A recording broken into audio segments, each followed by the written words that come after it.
His two-time Cy Young Award winner, and he's only 27 years old, Bret Saberhagen. Bret is 9-6 with a 3.10 earned run average in his 21 starts this season. Some more numbers as you look at Saberhagen on the mound. He has worked 145 in a third innings, given up just 131 hits, 5 complete games to his credit, walking just 36 with 96 strikeouts. American League is batting just .243 against Saberhagen. In his last start, that was Wednesday against the Yankees, he beat them, going 7 strong innings. He gave up 7 hits, 2 runs, walking 1 while striking out 8. So he's got great control, and he can be overpowering. He's won 2 Cy Young Award winners, these 2 Cy Young Awards. As we look at tonight's umpires, Ted Hendry is behind home plate, John Hirschbeck at first base, Davey Phillips at second, and Gary Cederstrom is at third. And defensively, the Royals line up with Kirk Gibson in left field, Brian McRae is the center fielder, Jim Eisenreich in right.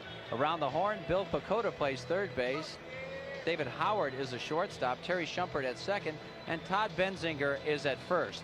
The battery tonight of Bret Saberhagen and Brent Mayne. Career against the White Sox, Saberhagen is 4-6 with a 3.67 earned run average. He's got a good ERA, but the wins have not been coming against the White Sox, who have been very tough on him. Jeff Torborg, looking at his lineup right there, wants to get some offense going. Last night the Sox were shut out 3-0 on a 3-hitter by Rod Nichols, and Rick Nichols with that victory got his record up to just 2-10. So Jeff Torborg certainly looking to lighten up those bats tonight. This is a good hitter's ballpark, but you can't hit the ball in the air because the ball doesn't carry well, and that's why it's a good matchup for Charlie Huff. Between the lines for the Sox, well, let's play with a little bit more motion, as we talked about in the opening. Get back to that high five and back slab and all that good stuff. And Charlie Huff, he is tough in this ballpark. In this big ballpark, he's 18-9 against the Kansas City Royals. He's a fly ball pitcher. This is a fly ball ballpark. And for the Royals, Bret is the key to that offense. George Brett, that is. And Danny Tartabull has been scratched, so he's the other big guy in their lineup. So Tim Raines is in the box. So here's the Hawk. All right, Wimpy, thank you very much. And once again, good evening, everyone, and welcome to White Sox baseball. As a fastball up high from Bret Saberhagen. Raines coming in hitting at .272. 4 homers. He's knocked in 42. This year against Kansas City pitching, he's 10 for 24. And he's knocked in 9 runs. There's a good fastball from Saberhagen, and the count evens at 1. Key to Saberhagen is he establishes the curveball and the change early. Ooh, Lordy, he is tough.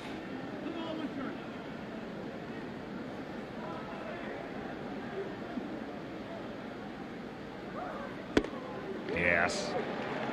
1-2 the count. 3:30 down each line here at beautiful Royal Stadium. 385 in the gaps, 410 dead away center field. Ballpark built back in 1973, and I'll tell you what, they just did a magnificent job with it. It is still gorgeous. As Ted Hendry calls out Tim Raines, 1 gone. Batting second, number 21, the second baseman. Well, Saberhagen doesn't mess around with Raines right here. He just comes with the hard stuff. Good fastball just above the belt. Looked like it caught the inside corner. Timmy may have felt like it was inside, so 1 batter, 1 strikeout, and Joey Cora hits. Cora 6 for 23 this year against Kansas City pitching. He's knocked in 3. As the outfield bunched and swung around to the left. Bill Pacoda in close at third as he takes a strike. It has been a very hot day here in Mid-America. Get up to 96. You see 91 at game time. Just right. Ooh. How was Orlando? Pretty hot? Very hot. How hot was it? Big time hot. How hot was it? I don't know what the temperature was, but the humidity was awesome. Ooh. No balls, 2 strikes to Cora. Oh boy.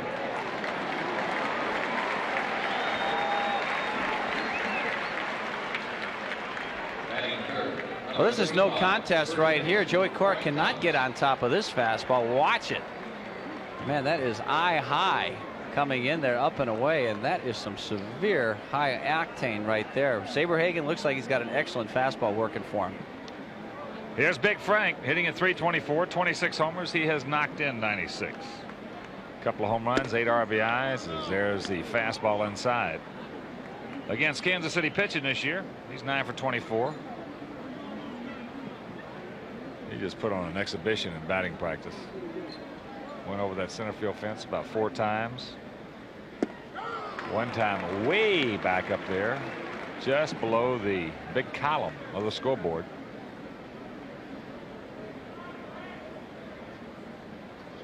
Straight away, I'll tell you, in fact, they had to go out there and clean the balls off. He had a lot of baseball stuck up there in the mound. Off-speed pitch inside and the count 2-1.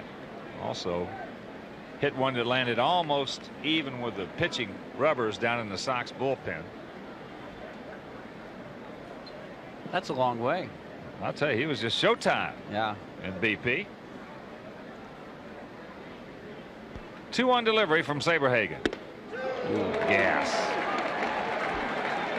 Frank didn't like it. This is the 7th meeting of the year between the two clubs. Sox have won 4 of the first 6.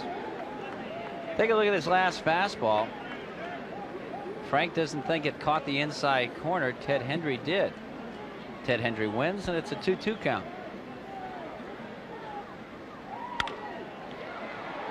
Terry Shepard at second base. And a 1-2-3 inning for Saberhagen. Nothing across after a half inning of play. The Sox nothing, and Kansas City coming to bat.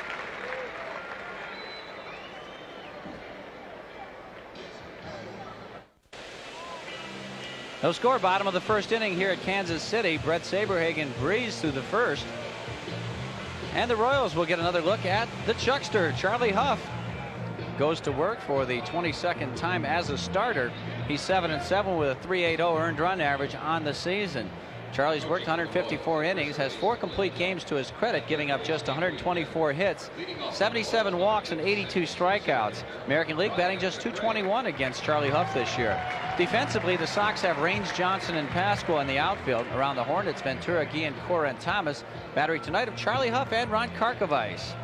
Key for Charlie is to throw strikes tonight with that knuckleball. He's a fly ball pitcher, and fly balls don't have much of a chance in this very large ballpark. Brian McRae will lead it off for Kansas City. It'll be McRae, Gibson, and George Brett to face a 43-year-old knuckleballing right-hander. Brian hitting at .269. 9 for 21 this year against White Sox pitching with an RBI. And he will be 24 years old tomorrow as he leads it off with a base hit.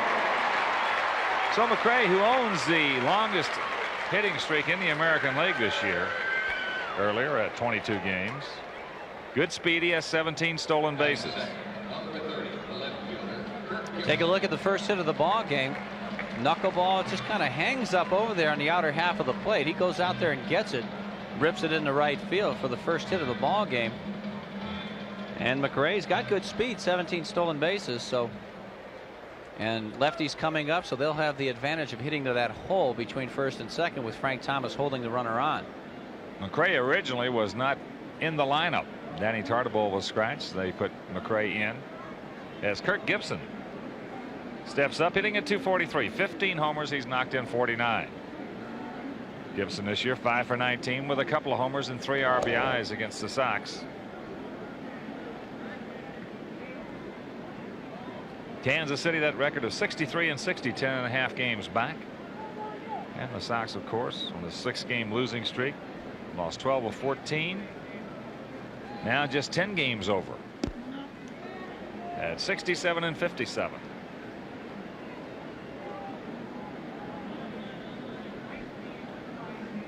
There's Charlie's last start Tuesday against the Tigers. He lost, going 8 innings, 11 hits, 5 runs. He walked 2 while striking out 3. Did get stronger as that game went on, though, so that was an encouraging sign in that ball game. 2-0 the count. Outfield swung well around to the right.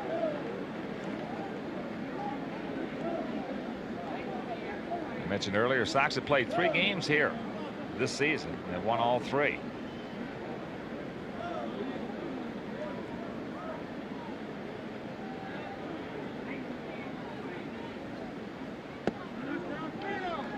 Three balls, no strikes. So Huff just one pitch away from getting in a whole bunch of trouble here. As you can see, Charlie has pitched very well against the Royals with that 18-9 record. Very fine earned run average, just over 3. Blazer.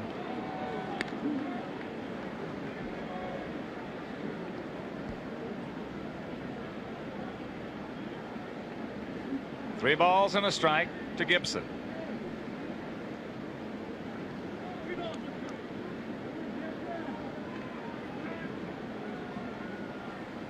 The smaller crowds we've seen here at Royal Stadium in quite some time.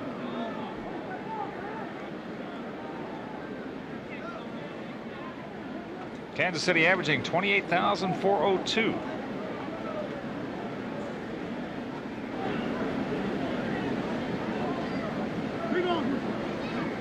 So it's 3-1. Nobody out here in the bottom of the first inning. No score if you just tuned in. Well, school started today, so that may be a reason for big time. Big time, yeah, for the smaller crowd here at Royal Stadium. On weekends they'll be back.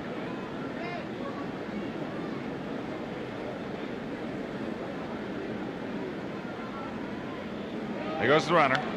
Pitch foul back. Your attention, please. He had a good jump. So the count goes full to Kirk Gibson. Former Tiger, former Dodger. Got a good lead right there. Yeah, 1 foot on the carpet.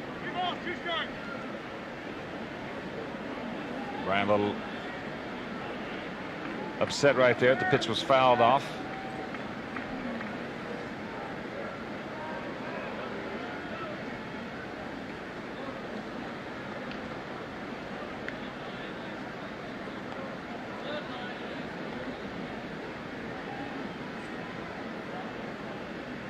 Another good lead by McRae.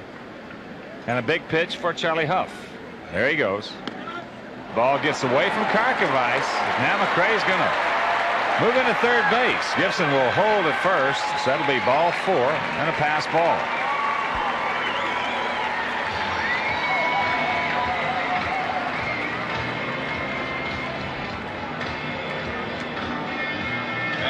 First walk issued by Charlie Huff, and it'll be a pass ball too. You see a 3-2 knuckleball, doesn't miss by that much. Henry called it high, but Karkovice, anticipating his strike, was already getting out of the chute to throw that runner out at second base, trying to get a double play. Well, as you can see it right there, it gets by him, and the runner all the way to third base easily. So it gives George Brett an easy RBI opportunity with nobody out, runners at the corners. See the numbers on Brett this year: 6 for 24 against White Sox pitching. He's knocked in 7.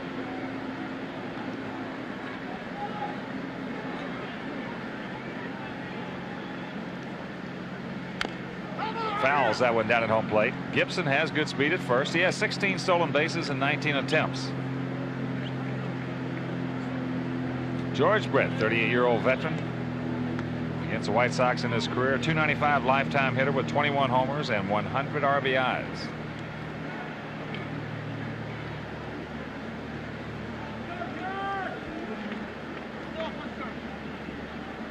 George, 2,805 career hits.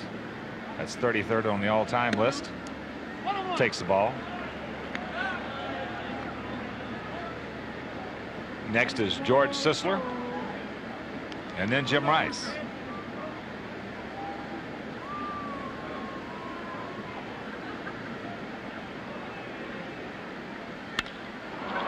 High into left field. That's going to be good enough to get the job done as far as McRae can range. Stop Gibson, who's tagging. He's on his way to second base. He'll get there.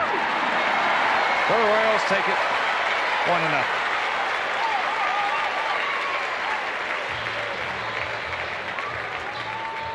And a good job by Gibson. He knows that Tim Raines doesn't have a good throwing arm from left field, so he takes off easily in the second base. See, George just concentrating on making contact, trying to hit a fly ball right there. Goes the opposite way, just like you're taught, the left center field. Runner scores easily from third, and as you can see, Gibson in easily to second base. So another runner in scoring position, 1-0 Royals. They're going to have an appeal play at first.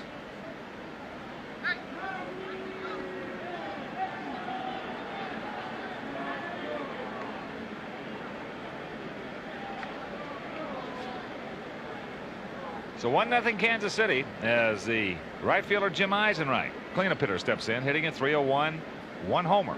He has 32 RBIs. This year he's 6 for 18 against the White Sox. Takes it outside.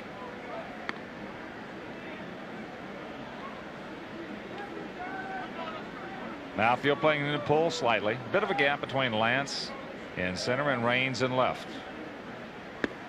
There's a strike and the count evens at 1. You see the Sox defensively.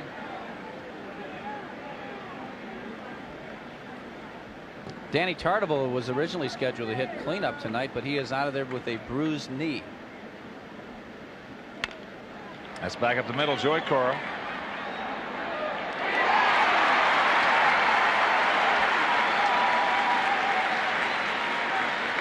So a base hit for Eisenreich. Batting fifth, number 38, first base. Eisenreich's got great speed out of the batter's box. He gets to first base in a hurry. Joey Cora is moving to his right hard, not able to put anything on that throw as he makes the off balance offering to first base. So runners at the corners once again, 1 out. Todd Benzinger, who was acquired by the Royals from the Cincinnati Reds in exchange for Carmelo Martinez earlier, is the hitter. Benzinger hitting at .304, a couple of homers. He's knocked in 22. Benzinger, a switch hitter, hitting .321 here at Royal Stadium. So Gibson at third, Eisenreich at first.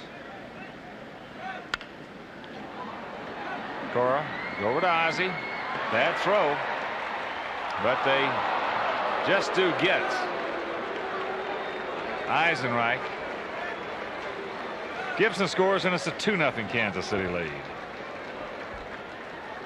It's going to be tough to turn 2 on this play anyway. As you can see, Benzinger pulls this pitch.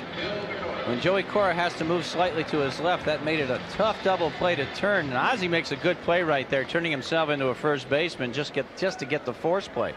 Trying to avert a huge inning right here. It's 2-0 Royals. RBI for Benzinger. He's at first base with 2 down. Bill Pecota, the third baseman, hitting at .290. As Benzinger takes off, high throw into center field. It'll be a stolen base. Benzinger steals his first base for Kansas City.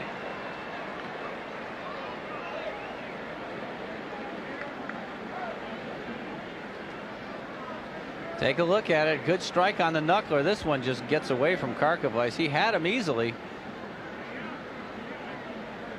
But in the center field, Benzinger, his first stolen base in a Royal uniform. As Hawk mentioned, and tough out right here, Bill Pecota. He's done a nice job at third base for these guys. Royals made a decision at All-Star break. They were going to start David Howard and Bill Pecota. As he hits this one now, as he on the short hop over to first, and that'll do it. But not before the Royals come up with 2 runs on 2 hits. No errors, a man left after 1. 2-0 Kansas City.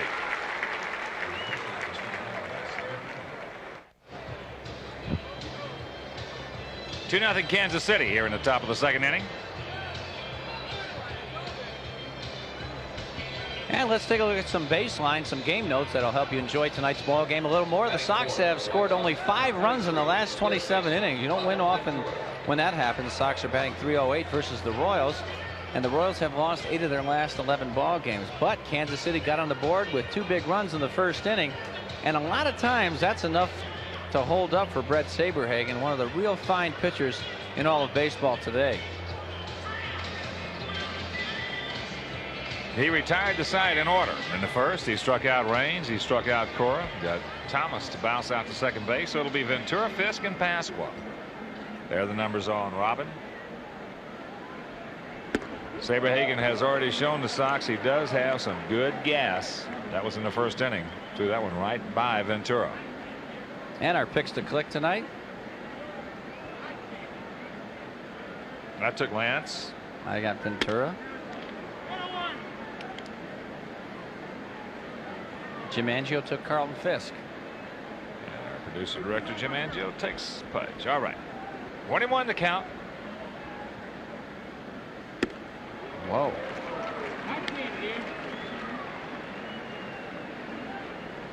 Ball and 2 strikes. Wind blowing in from right towards the left field foul pole is hit off the end of the bat. Terry Shumpert.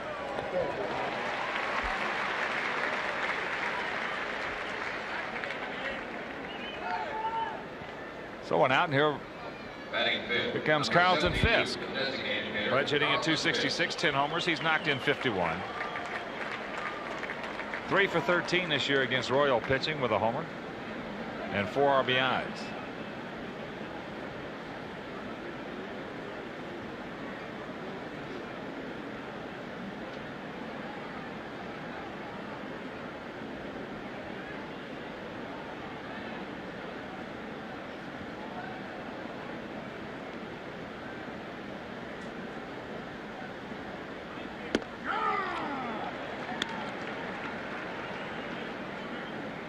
Fastball strike. Saberhagen, 6'1", 200 pounds.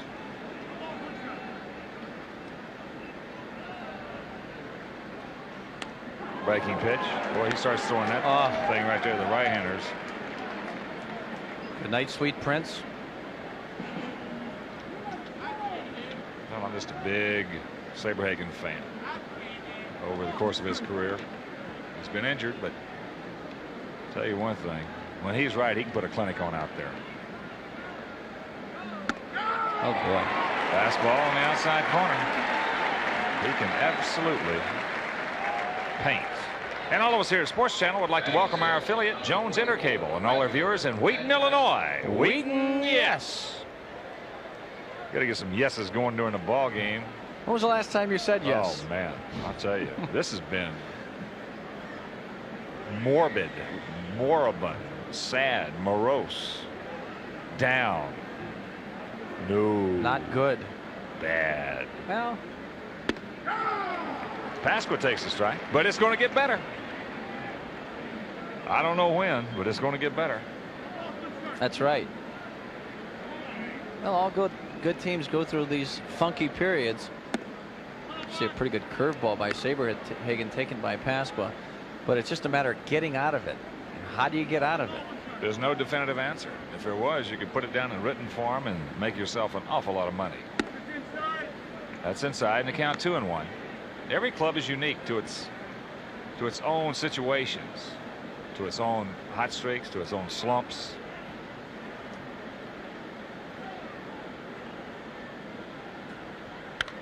Pretty good hack right there by Danny on the heater, so the count 2-2.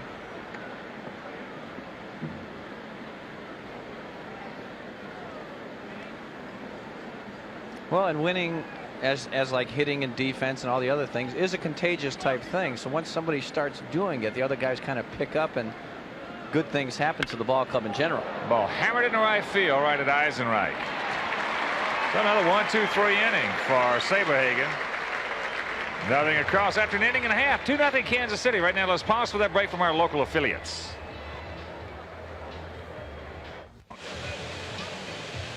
Two 2-0 Kansas City as we head to the bottom of the second inning here at Royal Stadium. And our next televised ball game on Sports Channel will be Wednesday, when the Sox play the same Kansas City Royals at 7:30. That'll be followed by the Sports Channel report. And Wednesday starters for the Sox: Greg Hibbert, 8-10 with a 4.43 earned run average. He'll be opposed by right-hander Kevin Appier, 10-9 with a 3.30 earned run average. He's a good one. 2 runs on 2 hits for Kansas City, and Brent Mayne will lead things off. It'll be the bottom third of the lineup for KC. Knuckleball misses outside. Mayne hitting at 261. He has 2 homers, 22 RBIs on the season. Young left-handed hitting catcher. Swings through a knuckler, count even at 1.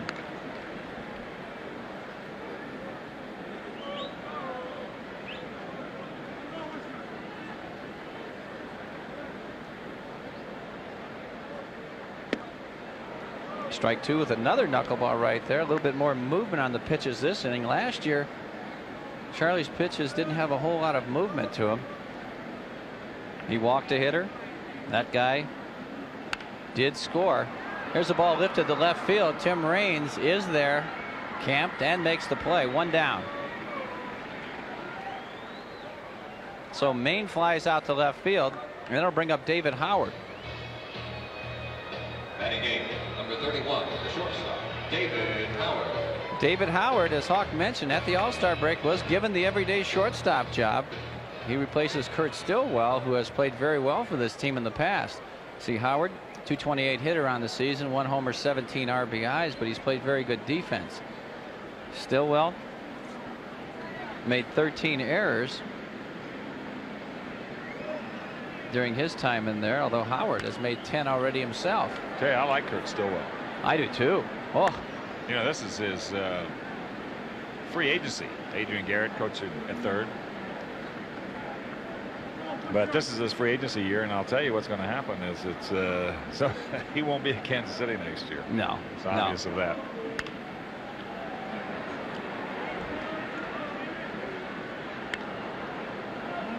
Yeah, well, they're not going to pay him that kind of money that he wants to be a backup shortstop, which is what they're thinking in terms of right now. I'd love to have that guy then. I mean, a lot of teams would like to have Stillwell because he's very talented. Switch hitter.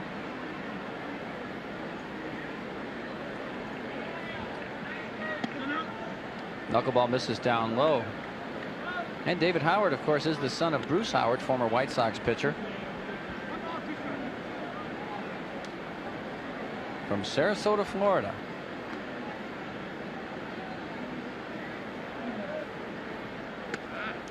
There's a knuckleball, floats away. Count even at 2. Charlie Huff, 18-9 against Kansas City in his career, and that's not surprising. Has an earned run average just over 3 when you consider that knuckleball pitchers are fly ball pitchers. You get them to hit the ball in the air here at Kansas City, the chances are they're going to be outs. Count is full now, 3-2 to David Howard. 6 hits in his last 17 ball games. That covers his last 5 games. That one fouled straight back, 3-2.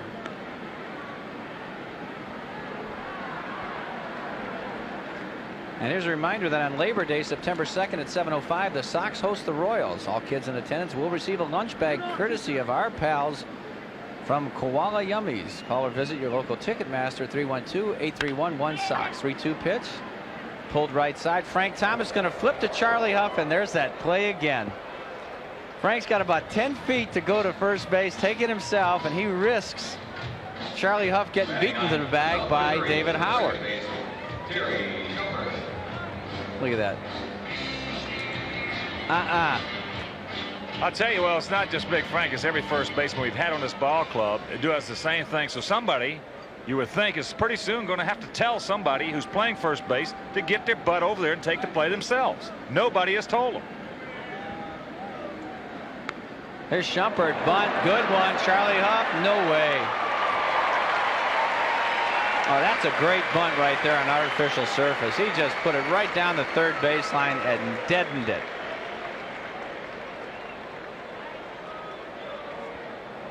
Well, you can't do it any better than this. Of course, Chuckster trying to come in, make the underneath throw. That's just a great bunt. Yeah. Look at that. You couldn't take the ball and roll it down there yourself, down the third baseline, any better than what Terry Shumpert did. So he's at first base. Good speed. 16 stolen bases in 24 attempts this year. And that'll bring up Brian McRae, who singled and scored his first time up. Sox were thinking that steal was in order right there with 2 out. Pitch out. Fish weren't biting. And you see McRae hitting .429, 9 for 21 against the Sox this season. Good young player right here. Shumpert doesn't have a real good lead. Both feet are on the dirt area around first base. Unlike Brian McRae in the first inning, had a lead where 1 foot was on the artificial carpet.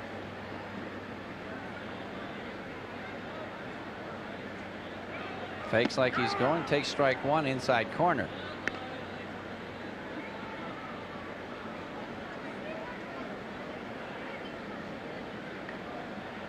Minnesota leading Cleveland 3-2. That's in the 7th inning in Ohio. Toronto 4, Baltimore 2, 6th inning in Memorial Stadium. Texas shutting out the Yankees 4-0 fifth in the Bronx. Big game there for Toronto. They won a huge one yesterday against the Yankees. Down 7-2 in the 8th inning, came back and won that game 11-7. So that gives them a little bit of impetus to go on the road.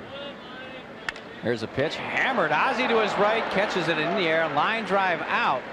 So that'll retire the Royals here in the 2nd inning. No runs on 1 hit. They leave a runner. We've completed 2 at Royal Stadium. 2-0 Kansas City.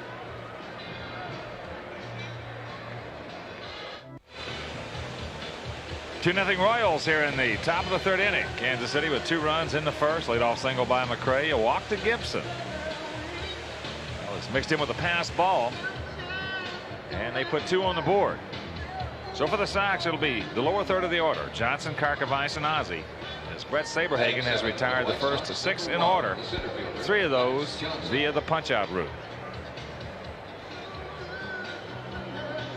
Here's Lance. Hitting at .255, no homers, 35 RBIs. Lance 8 for 25 this season against Kansas City pitching. As Bill Pacoda, even with a bag at 3rd. That's hit hard in the right field, but Jim Eisenreich is right there. 1 pitch, 1 out.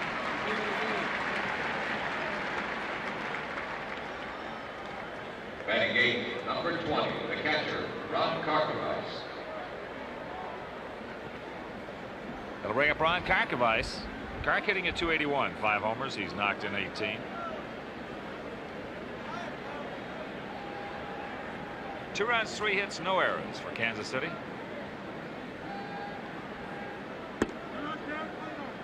Breaking ball misses in the count 1-0.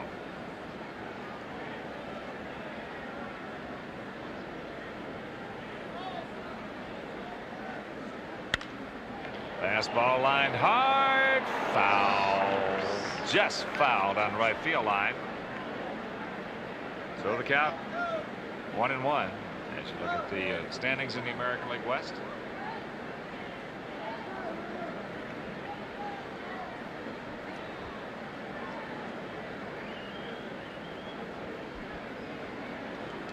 Al McRae. And Jeff Tobor.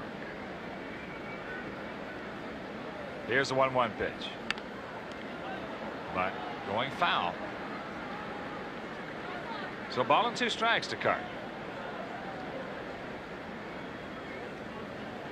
Bill Pacoda, along with David Howard, handed those jobs at the All-Star break, as we mentioned earlier. In place of a couple of good ones in Kevin Seitzer and Kurt Stillwell.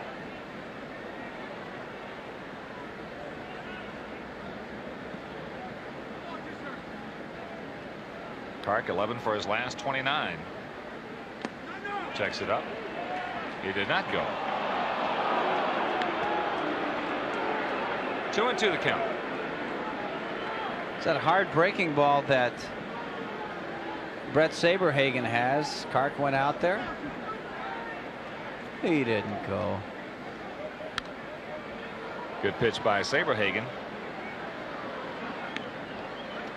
Well, you're right, Hawk. When Saberhagen is able to get that breaking ball over with some bite to it like he has tonight on a few occasions and a good changeup, that makes that fastball, that 91 or 2 mile an hour fastball, look about 100. Takes it low. That ball goes into center field. Now Saberhagen 23-6 in '89 when he won the Cy. 20-6 in '85.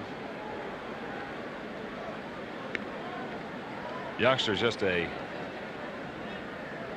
somewhat of a magician when he has his good control and he's healthy out there.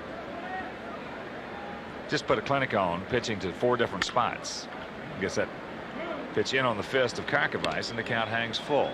But he'll pitch down and in, down and away, up and in, up and away. Not too many guys will pitch to 4 spots today.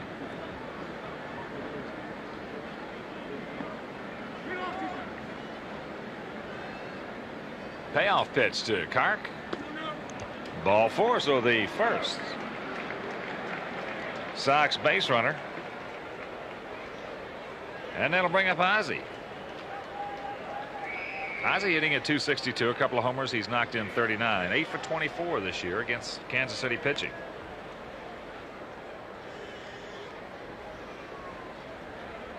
Batting ninth, number 13, the shortstop, Ozzie Guillen.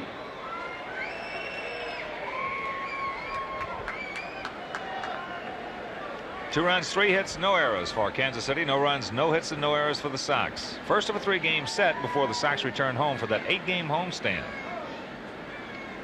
4 with the Tribe and 4 with Kansas City.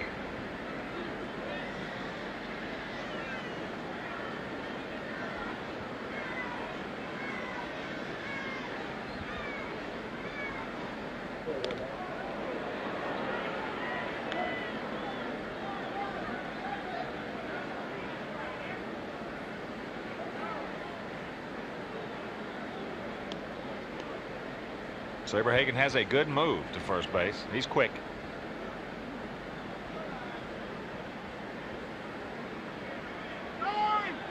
Time is called.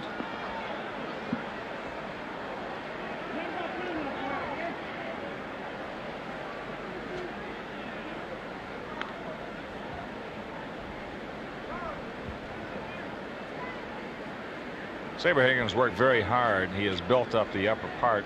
When he first came up, he looked a little bit like just a very young 20-year-old coming into the league.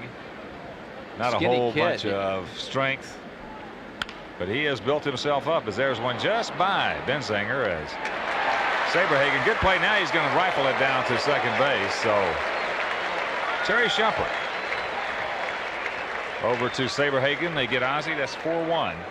2 gone. And Saberhagen does all the little things to help himself win a ball game. He covers first base extremely well on this play. Shumpert to his left. You can see him taking the throw and then thinking one step ahead, trying to get that runner off second base. Good throw over there. So he's an excellent athlete. Well, you're right, Hawk. When he first came up, he was probably, 180 pounds? Tops. At most, yeah, maybe 175. And if he's up to 200 right now, which he probably is, that's a bunch. And it's good weight, too. It's properly proportioned. Arms are much bigger than they were. Oh, yeah. Remember when he first came up as a rookie, he pitched a game at Old Comiskey Park against Tom Seaver. Was he 20? I think he was 20 or right there, 20 or 21. And Seaver was the exact age as his dad, Saberhagen's dad, and Seaver beat him 1-0 that night. What a matchup that was. Here's Tim Raines. He was overmatched by Saberhagen first time up. Called out on strikes. Fastball hit to David Howard. Up with it. Over by Benzinger. And that'll do it. Nothing across. No hits. No errors. 1 left. After 2.5. 2-0 Royals. Right now let's pause for that break from our local affiliates. Just ask your neighborhood police officer in the Bottom of the third inning. Let's take a look at our Chrysler Plymouth scoreboard. Minnesota leads Cleveland 3-0 in the 6th inning at Cleveland. Toronto 4-2 over Baltimore in the 6th inning. Texas shutting out the Yankees at Yankee Stadium 4-0. Boston at Oakland later on tonight. Milwaukee at Seattle. Milwaukee red hot now. And Detroit plays at California on the West Coast. In the National League, it was Philadelphia 4-3 over Cincinnati. They're in the 4th inning. Pittsburgh 4, San Diego 2 in the 5th. Montreal beating Atlanta 5-1 in the 4th inning at Fulton County. The Cubs 1-0 over the Dodgers in the 3rd. New York at Houston, no score. And San Francisco 2, St. Louis 0. They're in the 1st inning at Busch Stadium. And we are back at Royal Stadium 2-0 Kansas City. It'll be Kurt Gibson, George Brett, and Jim Eisenreich to face Charlie Huff. Gibson drew a walk and scored back in the 1st inning. And that Minnesota score, as we mentioned earlier, is now 3-2. Minnesota leading Cleveland. That's in the bottom of the 7th inning. Tribe still hitting.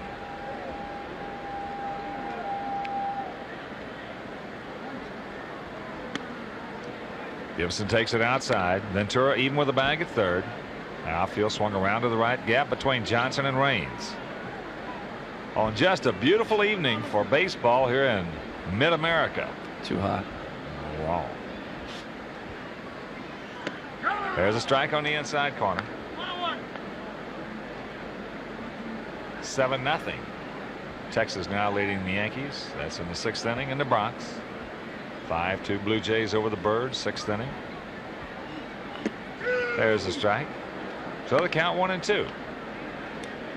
Here's some news, Hawk. Yankees announced today the signing of pitcher Brian Taylor, the top pitch in the amateur draft, to a minor league deal, ending a long and drawn-out hassle that they had over his contract. There's a base hit. So once again, the leadoff man aboard.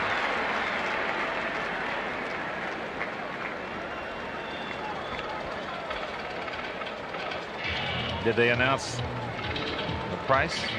I know it's close to $1 million. They were talking about $900,000. The natural terms of the deal were not disclosed to the Yankees, and they had reportedly increased their original offer of $650,000. Brian's mother was serving as her son's representative, along with agent Scott Boras. George Brett takes the ball. George had a sacrifice fly in the first inning.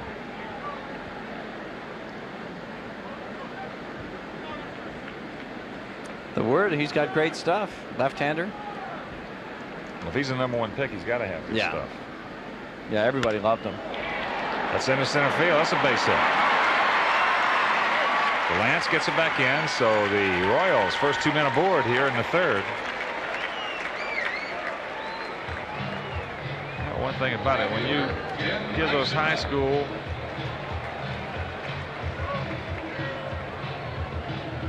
instead of being able to control the draft rights for 3 or 4 years, when you can only control them for 1 year, boy, it gives them a lot of leverage. Sure does, yeah. Well, he had him.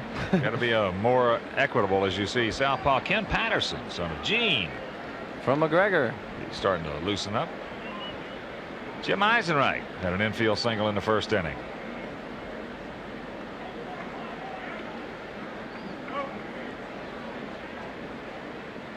Corners in close. That one does not come back to get the plate.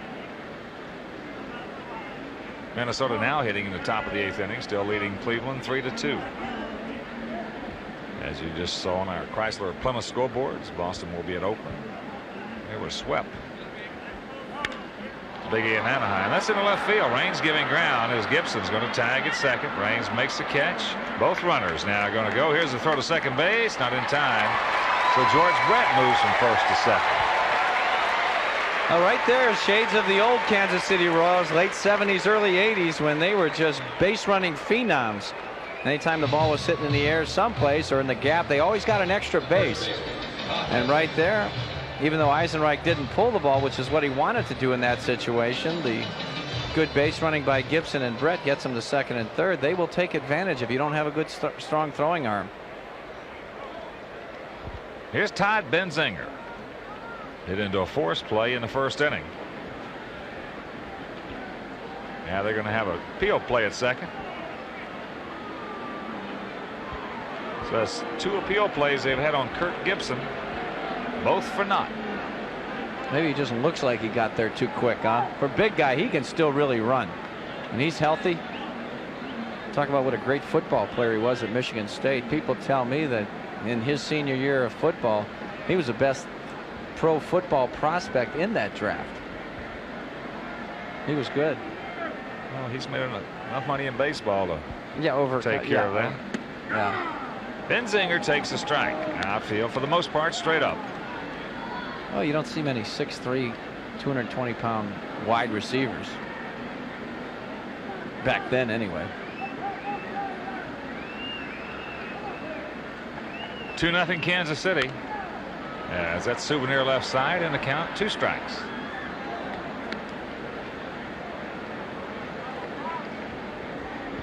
Benzinger, originally with Boston, went to Cincinnati.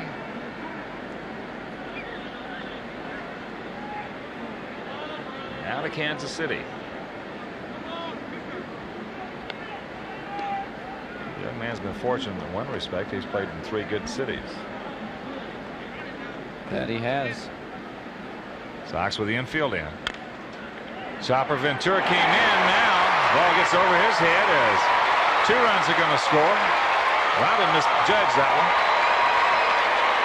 And it's a 4-0 Kansas City lead. Yeah, Robin had a chance to take a back step, to go backwards, and he would have had a play on Benzinger, but in his anxiety to really get Gibson at home plate, watch it right here. Ball hit very high, and Robin took a step in, as a matter of fact, instead of going back. And that would have at least stopped at least one of the 2 runs from scoring. I don't know if Gibson going on contact would have been able to score on that or not, but it's 4-0 Kansas City. 2 RBIs for Benzinger. He's got 3 RBIs tonight.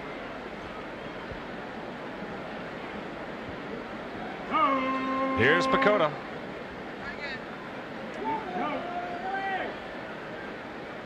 They'll bounce down to Ozzie to end the first inning. Check that. 4 runs, 6 hits, no errors for Kansas City. No runs, no hits, and no errors for the Sox. Pitch out, nothing on.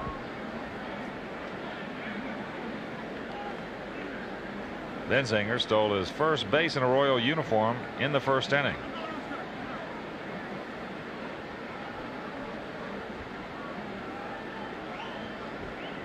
There he goes. Pitch foul away. He's got 3 RBIs tonight, and he's got 2 of the softest little. Just goes to show you, numbers are deceiving. That's right. Well, he hit that little weak ground ball to Joey Cora's left. I don't think they were going to turn 2 on it anyway. Runner scored from third. Good play by Ozzie to just catch the ball at second base, and right there, the AstroTurf single over the third baseman's head, who was drawn in.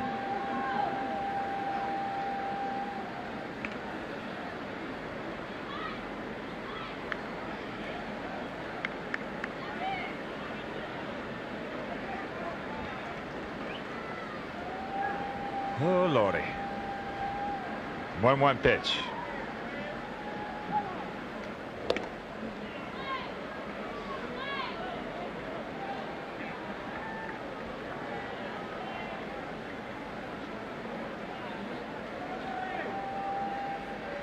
A ball is striking out. 2-1.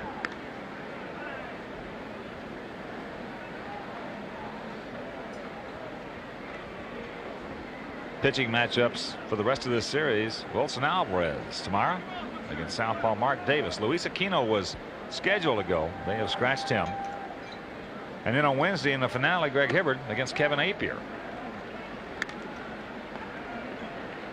So the Sox trying to break the 6-game losing streak.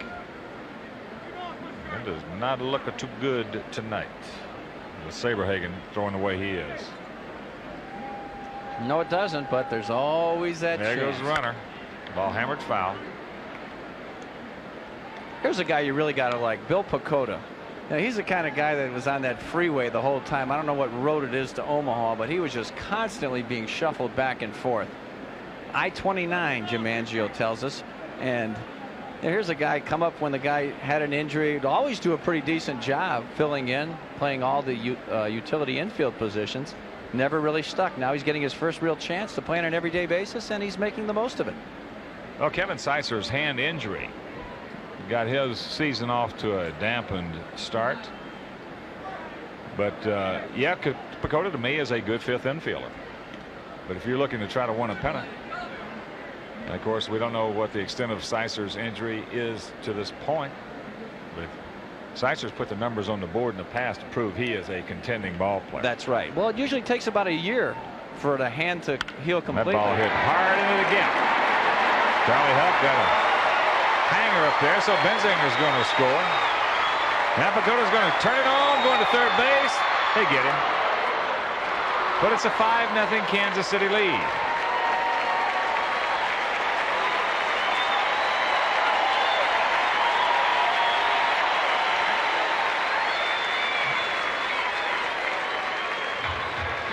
Oh, that ball is just right down the middle of the plate. Bell tied. Didn't do a whole lot. Benzinger will score easily. Sox do one thing right here. They execute the cutoff play. Ozzie Guillen, the one hopper. He's a dead duck. That's a second out of the inning. But it's a 5-0 Kansas City lead as Brent Mayne hits. Takes the strike.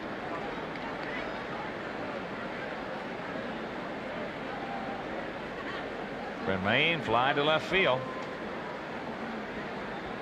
At 23 years old, this Kansas City club has got some youngsters in there. We mentioned Brian McRae, Hal McRae's son, will be 24 tomorrow.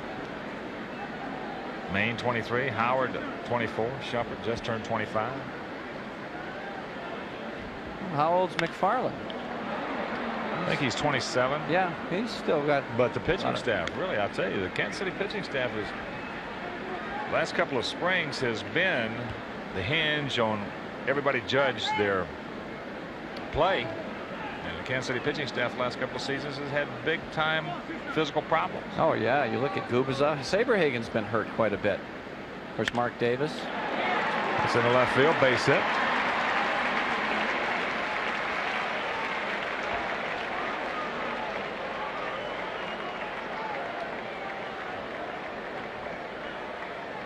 Jeff Torborg, 5 runs on 8 hits now for the Royals, as he's going to make a change.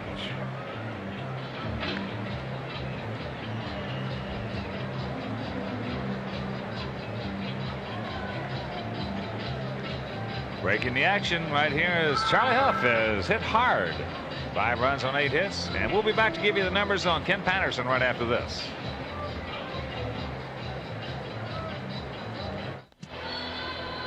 Left-hander Ken Patterson comes out to work for the White Sox. He's appearing in his 34th ball game, 3-0 with a 2.53 earned run average so far this year. KP has given up just 38 hits and 53 in a third innings. 1 save to his credit, 29 walks, 28 strikeouts. The American League is batting just .201 against Ken Patterson, so he has done a nice job for the Sox this season. Now you look at Charlie Huff. Well, Charlie had another tough outing tonight, going just 2 2/3 innings, gave up 5 runs all earned on 8 hits. He walked 1 while he didn't strike out anybody. So Patterson in there right now. Ken has done a great job. He's really developing into a fine pitcher. Last year, he's basically 2-pitch pitcher. Had a little slurve and a fastball. Fastball was his #1 pitch, of course, and now he's taking something off of those pitches. He's got 4 or 5 of them right now that he can use. He's got a good slider, and he's using that fork ball as David Howard steps in. David, let's go hit a little soft comebacker. There's 2 outs, gang. Yeah. There's a sign of the times. So they get 4 outs here against Kansas City, as Kansas City gets 3 runs against them, and after 3, it's 5-0 Royals.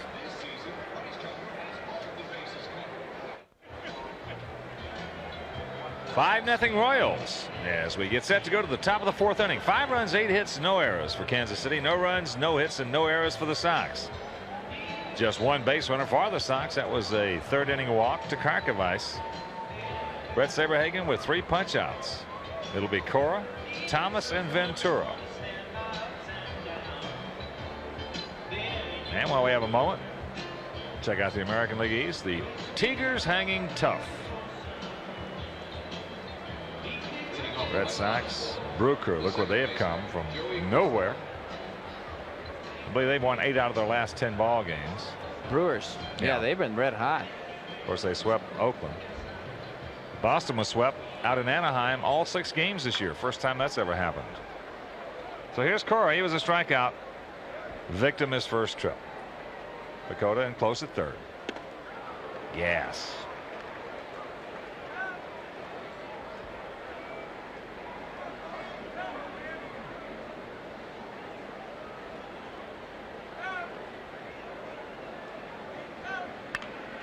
Right side, Todd Benzinger.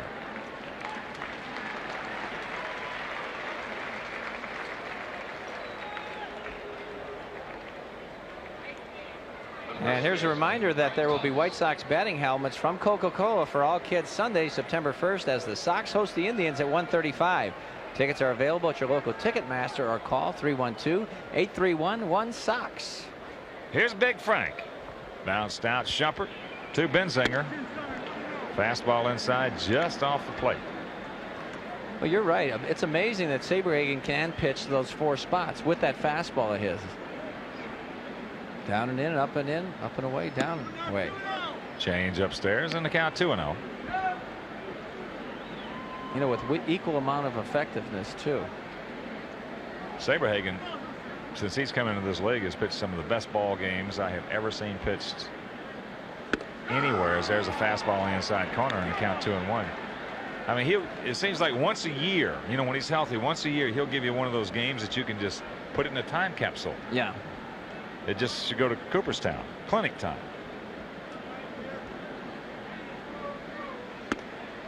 Strike and the count 2-2.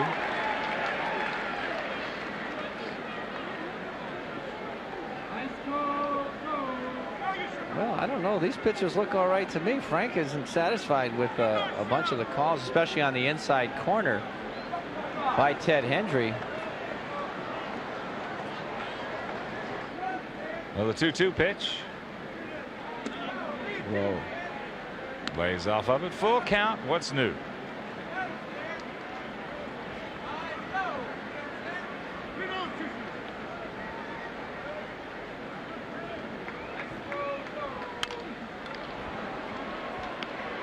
Howard. 2 gone.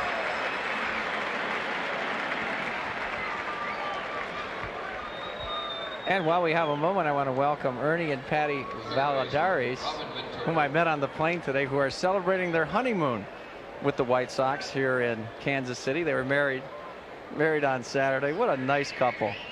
Yeah, because they give you a ride in for free from the airport. They gave me a nice ride. We had a nice conversation. Well, if it's free, I'll guarantee you could definitely wow them.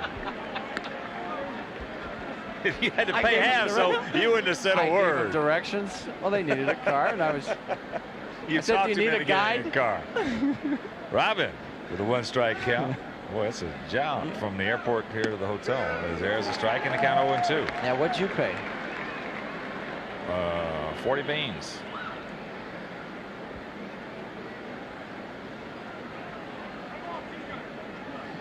Made a deal before I got in the cab. I'm learning from you, Wimpy. Broken bat, comebacker. So once again, for the 3rd time in 4 innings, Saberhagen retires his side in order after 3.5. 5-0 Royals. Right now, let's pause for that break from our local affiliates.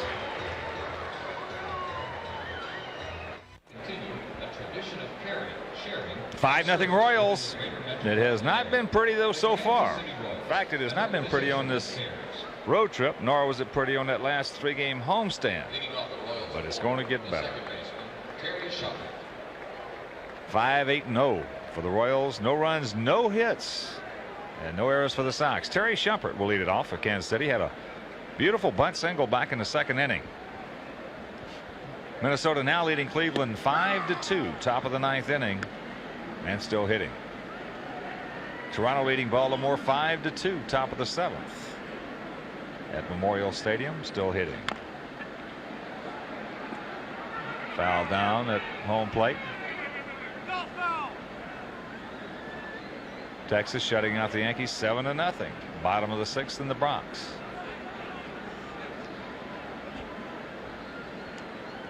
How about this road trip for the Tigers now? They're playing at California tonight. You know, they're getting out of the friendly confines of Tiger Stadium. What do you look for them to do on that West Coast swing? Well, they're flying high. You know, they got a great home record that one point was the best in the major leagues.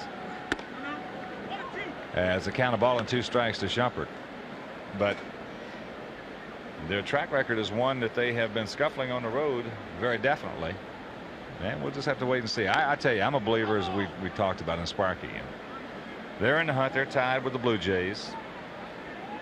I know one thing, from my standpoint, I'm pulling hard for the Tigers. I really am. I think it'd be just a sensational story if they could beat such a far superior club than the Blue Jays. Yeah. Well, they have certainly the experience factor is going to be on their side because they're a team right now that is doing those little things, especially on offense, getting runners over, driving in the run from 3rd base. That's important. There's strike 3 by Patterson. He gets Shumpert. That's his first strikeout. Looked like that splitter right here from KP. That's what it was, and wow. He'll grab some bitch. You don't see many left-handers throw that split finger pitch. Ken Patterson, boy, he's taught himself, it looked like, into becoming an excellent pitcher right now. Good splitter lowing away and that slider lowing in. Yeah. Huh. Man. Forget it. Here's McRae. He's 1 for 2. There's a backdoor slider. Ray singled and scored in the first, and he lined hard to Ozzie to end the second. Hit him. Slider down and in. Well, that is occasionally going to happen when you bear that thing down and into a right-handed hitter, that left-handed pitcher. Sometimes you just can't run away from it. There you see McRae striding into the ball. You get him on the front foot? No, back foot. Did it get? Yeah, it's the back foot. Right, they look almost on the shin. That hurts. And big news today in baseball. California Angels fired Doug Rader today and named Buck Rogers as his replacement. Rogers will make his California debut tonight when the Angels host the Tigers. Well, the Angels are in last place in the West with a 61-63 record. And he was fired despite the fact they won 3 from Boston over the weekend. Kirk Gibson takes the ball. Gibson has walked, scored a run. He single, scored a run. Royals with 2 in the first, 3 in the third. Go figure.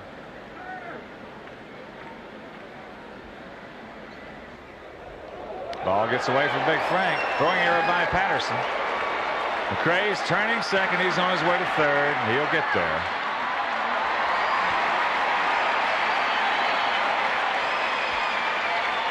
Well, McRae's got that good speed, and plus he knows that Frank Thomas does not throw well. As a matter of fact, I'm sure they went over in the pregame report that anytime you have a chance to run on anybody's arm on this White Sox club, take advantage of it.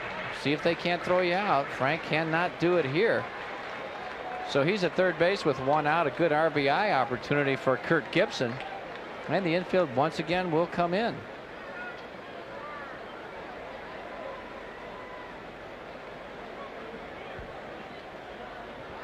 A ball and no strikes.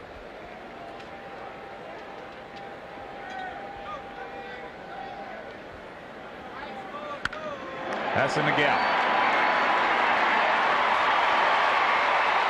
Lance gets to it. Gibson now. He's going to give it a shot at third base. Overthrow. Relay. Not in time. 6-0 Kansas City.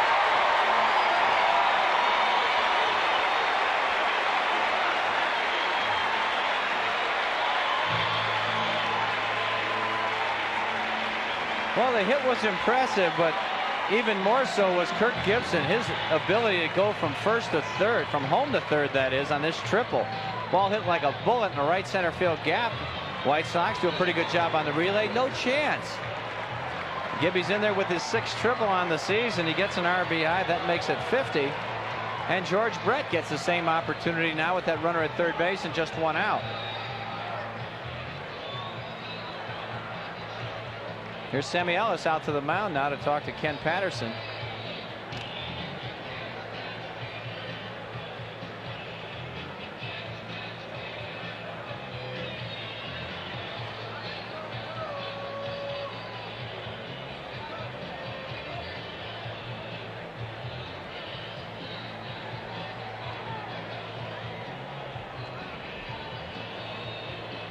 So George Brett steps in. George had a sacrifice fly in the first inning to left field. Then he singled in the third, and he scored a run. So Kansas City just coming out and hammering Sox pitching tonight.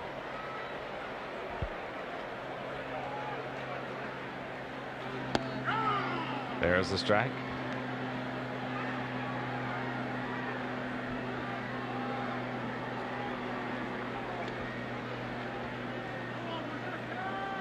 Oh, 0-1 to the 38-year-old veteran.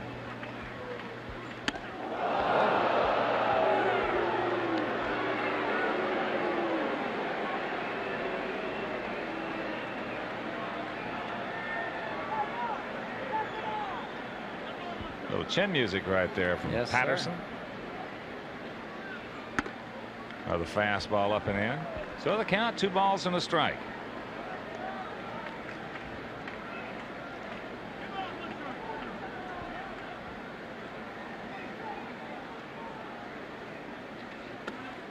Slider low and away, 3-1 with Eisenreich on deck.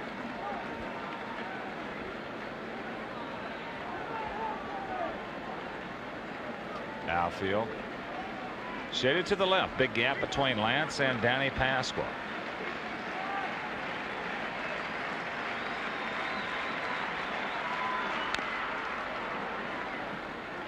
George fouls that one away, and the count goes full.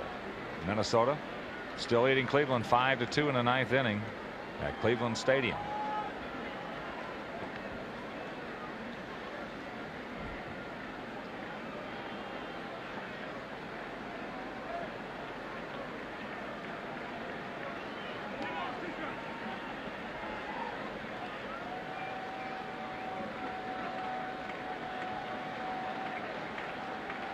A lot of similarities in Ventura and Brett.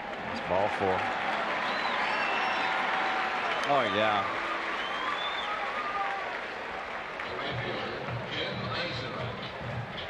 So with 1 out, runners at the corners, here's the right fielder Eisenreich, who has an infield single, and he's flied to left. I think George is a bit frustrated right now because he does have that knee brace on. You know, it's got to be tough for him to hit and run and do all the things that he loves to do on the baseball field. But he does. That Robin Ventura and he do have a lot in common. 1-0 the count to Eisenreich.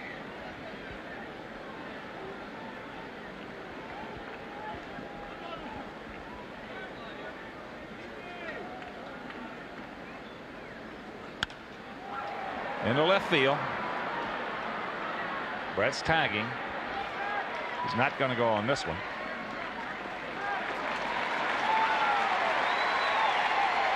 Gibson scores.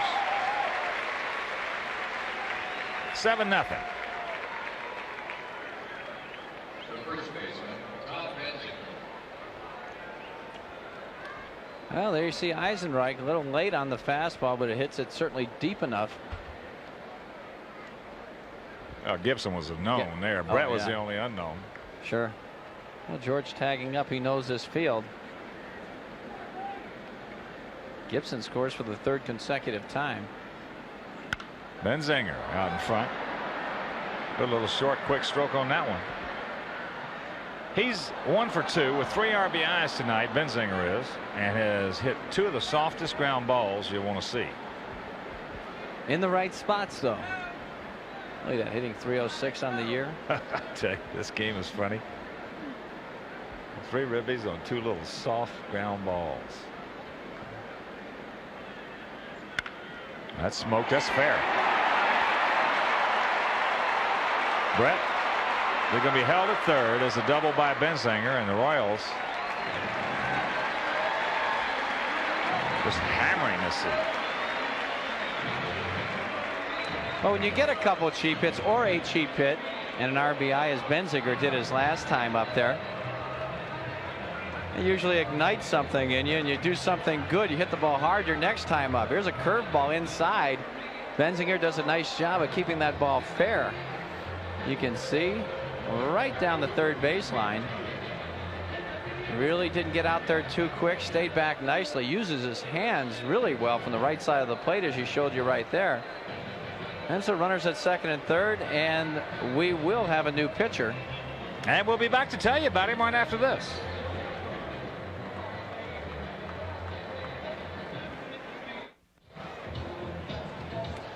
We're in the 4th inning in Kansas City, and it's not pretty. Don Paul comes to work. There's 2 out, runners at second and third, and he's game 5-2 with a .289 earned run average. Don has worked 46 2/3 innings, given up 42 hits, 14 walks, 30 strikeouts. And he is on to pitch to the right-handed hitter Bill Pacoda. Royals lead at 7-0. Well, they have just been tough tonight. Kansas City in this ballpark has always given the White Sox trouble, even though the Sox swept them in Kansas City the first time around. Sox were playing very good baseball, and the Royals were not. On the season, the Sox are 4-2 against Kansas City. But with Brett Saberhagen on the mound and a 7-0 deficit, you could almost rack it up right now. Here's Bill Pacoda. 2 down, 1 for 2 tonight. He's got an RBI double in the 3rd inning. He's batting .291 as he stands in there. Split finger pitch hit in the air. Left field. Tim Raines is there. And that'll do it. But not before the Royals come up with 2 more big runs on 2 hits. They had a hit batsman and a walk. They leave a couple runners stranded. We've completed 4 in Kansas City. It's 7-0 Royals.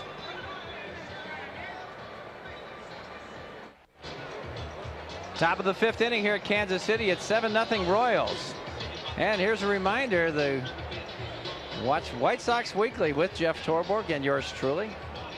And that will be on Sports Channel tomorrow night at 10:30. We're going opposite Johnny Carson. So now if you really want to find out the true story while Johnny is retiring, there it is.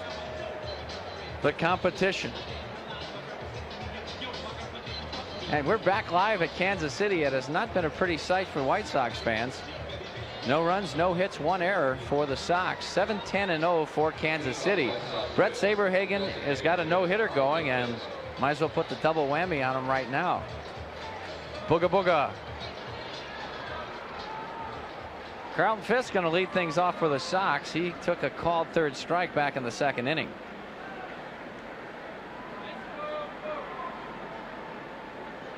Saberhagen has struck out 3. He's walked 1. There's a pop-up right side on the fastball. Couldn't get to it. Saberhagen has been overpowering with the fastball tonight, mixing in a couple curveballs and his changeup. They see what Pudge has done in his last 18 ball games. 333 hitter with 12 homers, with 12 RBIs, that is. Inside fastball, fouls this one left side. So Brett Saberhagen has not given anybody a pitch in their wheelhouse yet. Just dominating Sox hitters so far in this ball game.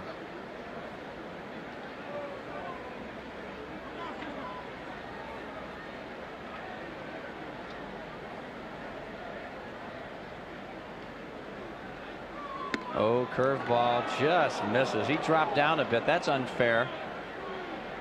Pudge thinks so. Carlton, a .276 career hitter against Kansas City. He's played 172 ball games against these guys. 173 hits. There's that curveball we just talked about. 25 homers, 96 RBIs. So he's done a bunch of damage against Kansas City in his career. Pudge hitting at .265 as he stands in there. 10 homers, 51 RBIs. Royals outfield playing deep and straight away. Gibson very deep in left field. McRae kind of in center. He's a little late on the fastball once again. There's that defensive look. Usually in Kansas City, generally speaking, most of the teams that come in here will play in the gaps. They are big gaps. They'll give the team the lines and try to take away those big gaps where most teams will hit the ball. There's a curveball, misses outside. 2-2 to Fisk.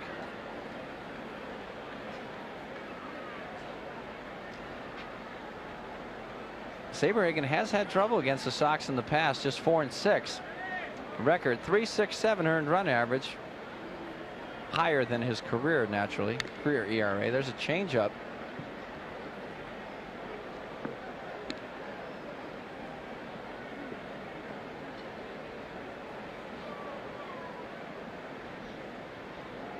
Sox trying to think of something. A final.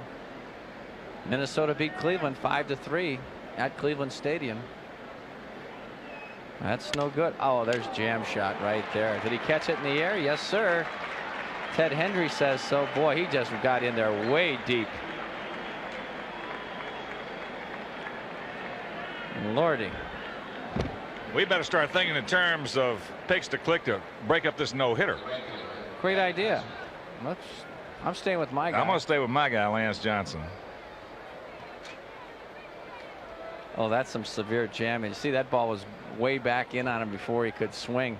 Well, as we talked about up top, when Saberhagen is pitching inside, which he can, and he's got his good fastball and another pitch or two working for him, he's just tough. Yeah, he can pitch inside on the plate, right on that inside corner, and just jam you with a devastating fastball. He can probably do more with just the one pitch, the fastball, than anybody in this league, including Roger Clemens, because he can spot it better than Clemens can. Yeah. He doesn't throw as hard, but he can make it look as quick by the time he shows you a little of this or a little of that, whatever it may be. Yeah, so you just got to dial it up a notch on Saberhagen. You can't sit on a breaking ball or changeup at all. He's going to give you a fastball to hit. There it is. There's a drive in the left center field gap. Gibson way back to the track, off his glove. The 385 sign. Pasqua is into second base. That was definitely a catchable ball. Gibson got there with that great speed. Off his glove and off the wall. See how they score it. That's a double. Play that should have been made. Gibson could have got there a little quicker. Barry just started timing and took his eye off of it. He stayed with it. Right here, he just thinks he takes his eye off the ball. Play could have been caught very easily. Yeah, with his kind of speed. I think he may have stuck his glove in front of his face. There's Lance Johnson. It's a first pitch fastball. He's late to Gibson. And we just hear it over the PA announcer. That was an error 7. Yeah. So that is not going to be a double for Pasqua. So Bret Saberhagen still has his no-hitter.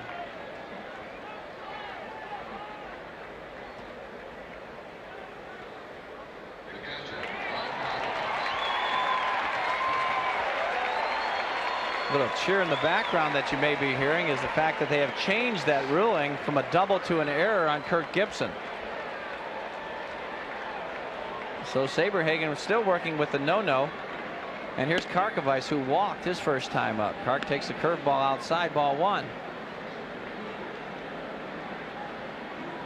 Well, I don't care if it had been 8 hits up on the board and 7 runs. That ball still should have been caught. So you think that was the right call, the error? Yeah. Okay. That's a home run in a lot of ballparks. We've not played in a lot of them. Yeah. We're only playing one of them, aren't we? Yeah. Good reasoning. Yeah, Gibson was there, you know, in plenty of time, and he was playing deep too. So Saberhagen gets a little bit of a reprieve right there as far as a no-hitter. 2-0 pitch. Fat Karko hits it long and foul. Boy, he killed it, didn't he? Did he kill that? Yes, he killed that. That was about 100 feet out of here into the stands, almost to the top of the seats in those left field bleachers. Fastball right. He just absolutely wheeled on it.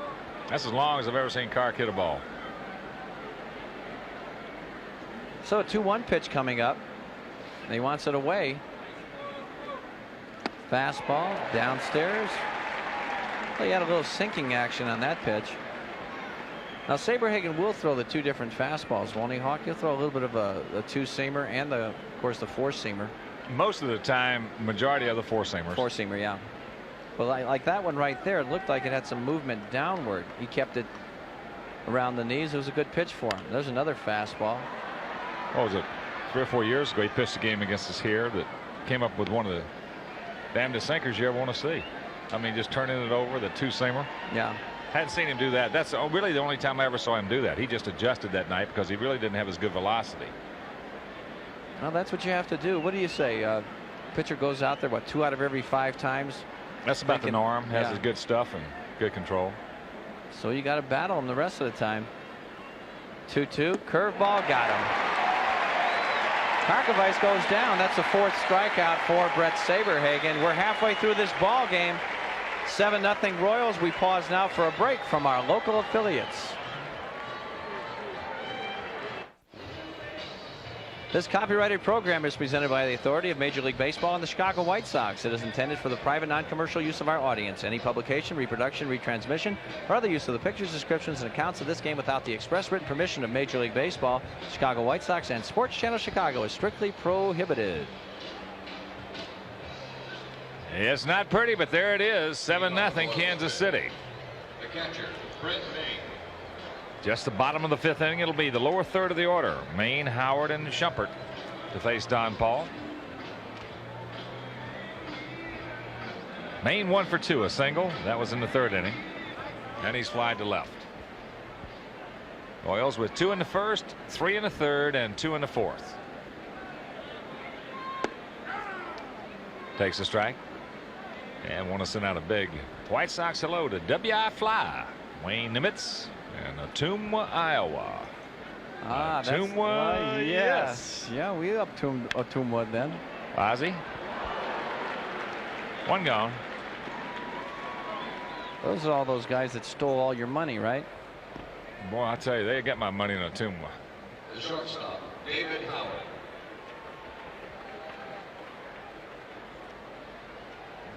Here's David Howard. David 0 for 2. 24-year-old shortstop. They like the way he can play the defense. But he's going to have to hit a little more, and the only way you can hit is do exactly what Hal McRae is doing with David. It's by playing him. On the other side of that coin, Kurt Stillwell, a good-looking Major League shortstop. Okay, you pick one. Pick one? Yeah. Which one would I go with? Yeah. With this ball club right here, I would have this back through the middle. That's going to be a base hit. I would go, I'll tell you what, from what I've seen, I love Bruce Howard, his dad, and David, and everything. I'd go with Stillwell. Me too. The second baseman, Terry Shumpert. And But David again, Howard might David, be a great player. Exactly, but Yeah. he's not. You know, that's why Hal McRae, even though they're trying to jump back in this thing in the West over here, he's just going to try to shore things up for starting off in a very solid way for 1992. Here's Terry Shumpert. And it might be, you know, it might be just one of those wake-up calls to Stillwell and or Seitzer. I don't know what the story is here. You know, we don't know. You have to be here every day to see what's going on. So there are a lot of conjectures or suppositions that could come out of it. Yeah, but on the other side, what if these guys don't work out for next year? They're given the jobs for next season. They don't work out, and you lose those good players, Seitzer and Stillwell. Now you're in a real bind. There's always a catch-22, always, in this game. That's why it's such a fascinating game. That ball gets away from Karkovice. The throw as Howard will get in there. That'll be a wild pitch. Now these Royals are running the bases like they did 15 years ago or so right now. And they're not actually stealing any bases, but they're aggressive on the base paths. They're tagging up, running on the guys that they think they can run on. Right there, the ball's in the dirt. David Howard got a great jump. As soon as that ball was in the dirt, he was off to the races. And Karkovice, I don't care if he has a shotgun back there, no chance to throw him out.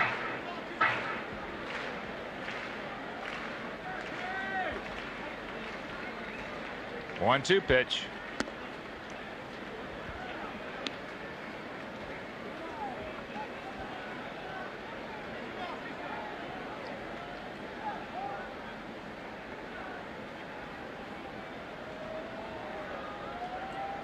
Howard at second, one out. Full count with the leadoff hitter Brian McRae on deck. 7-11-1 for Kansas City. No runs, no hits, and one error for the Sox. He'll grab some bench. Second strikeout for Shumpert. First strikeout for the Pope.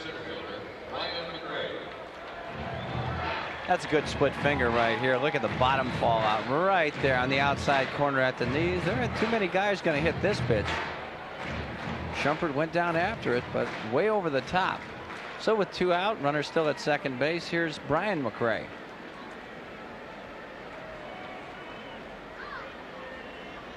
Brian has scored a couple of runs tonight. He has a hit, was hit by a pitch, and he is lined out.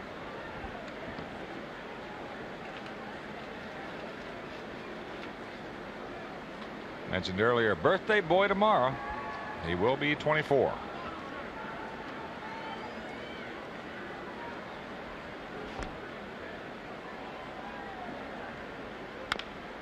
Chopper right side. Somebody's got to hurry. Cora over to Big Frank. They get him, and it'll retire the side. Nothing across. There was a hit. No errors. The man left after 5. 7-0 KC. Right now, let's pause. Check that. Let's take a look at this Major League Scoring update brought to you by Budweiser.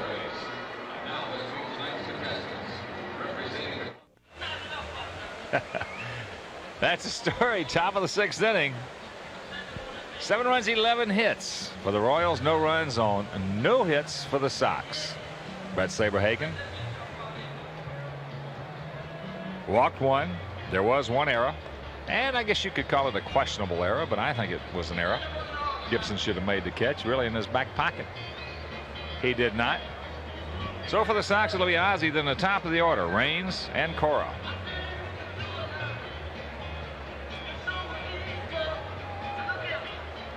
Ozzie bounced out 4-1 his first trip. First of this 3-game series here at beautiful Royal Stadium, just off I-70, which goes right down to St. Louis, just over those hills behind I-70. The James boys rode into infamy.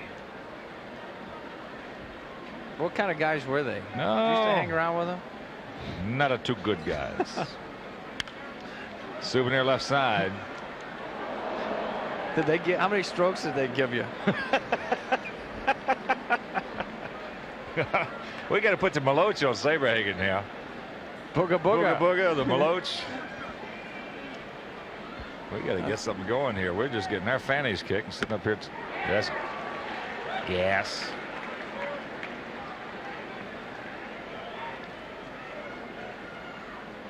Ninth inning at Pittsburgh.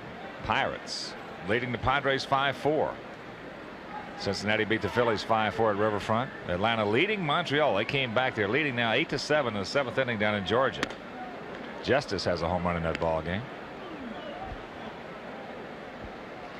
Tell you what, if Saberhagen keeps throwing his fastball upstairs, he's going to get a lot of guys, a lot of weak pop-ups. What you're saying is he going to get a no-hitter, huh? Yes, sir. Unless our guys can lay off that pitch. Pull a string on him there. Popped up. That'll be out of play.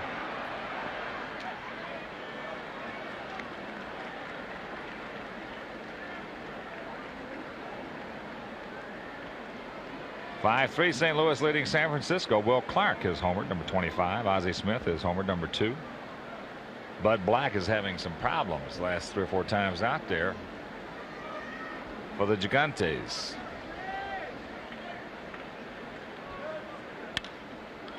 Souvenir. Count hangs at 1-2. Little Timmy Tuffle homered for San Diego, number 7. And at 5-4. Pittsburgh lead. Padres hitting in the top of the 9th. Darren Dalton, Charlie Hayes went deep. For Dalton, number 10. For Hayes, number 9. But to no avail as the Reds beat them 5-4.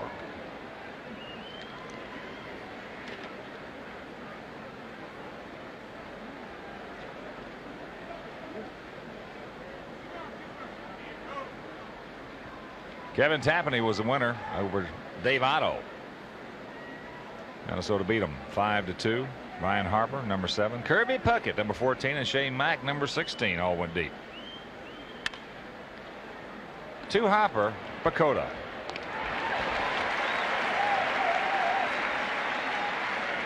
You know, of all those pitchers on the Minnesota staff, the one I like best is Tapani. Left fielder, Tim Raines. Over Morris and Erickson. Erickson, yeah. I like him better than Erickson. I don't like him better than Morris. I like him, yeah, for long term. I do, yeah, because of his youth. I'm talking about this year. Hey, they're doing it. You know, give them credit. They're definitely doing it. Well, he gives you a consistent effort every time you're out there. That's the thing I like about Tapani. Not overpowering. Rock takes some gas. 0-1 to count. Timmy has struck out and bounced to short.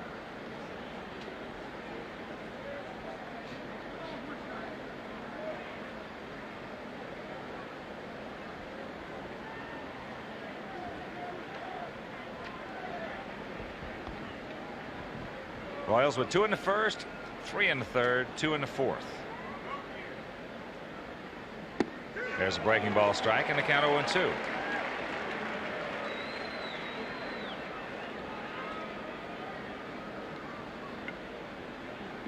Charlie Huff started, went 2 in the third. Relieved by Patterson, won an inning, and now the Pope, Don Paul.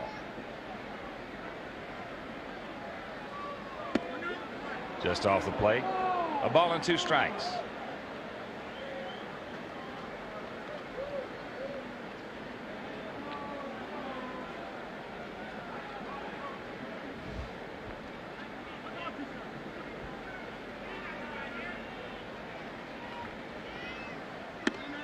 Up high, 2-2.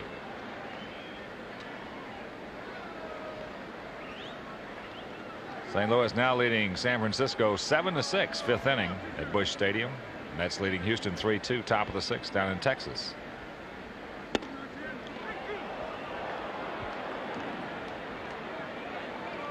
So Rock has worked him to a full count.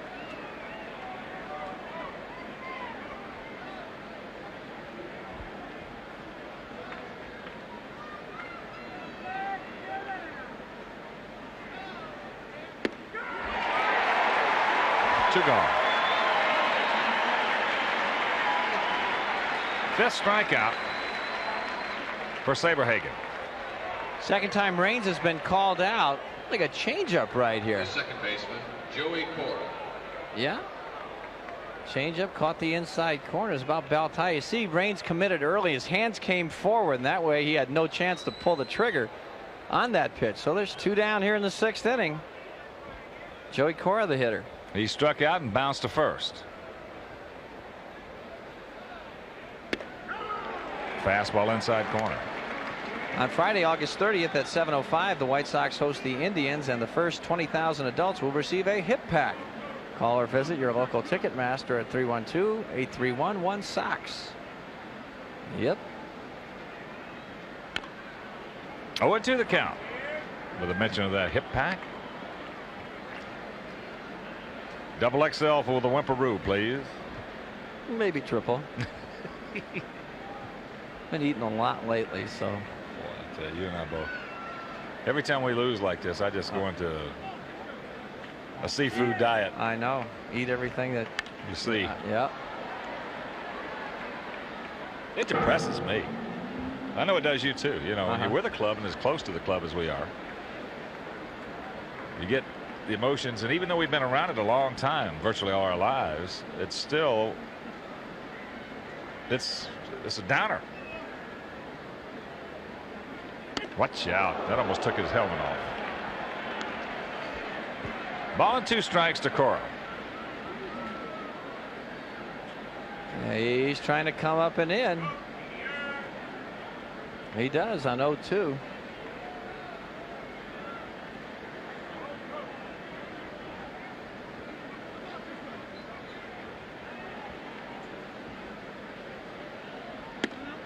Tried to backdoor and missed, and the count evens at 2.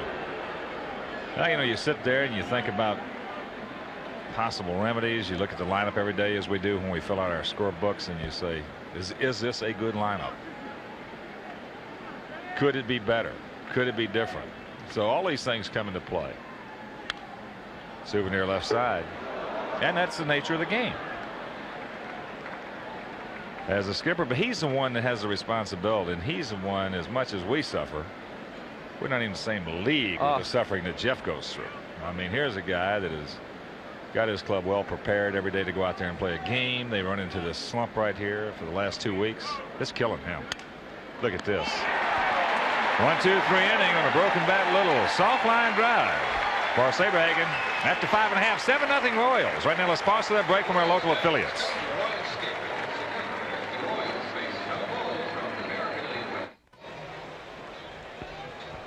We're back at Kansas City, 7-0 Royals, and our next televised ball game on Sports Channel will be Wednesday at 7:30. The Sox against the Kansas City Royals once again. That'll be followed by our Sports Channel report.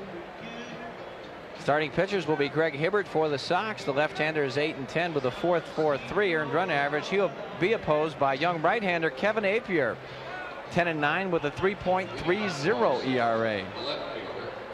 Bottom of the sixth inning.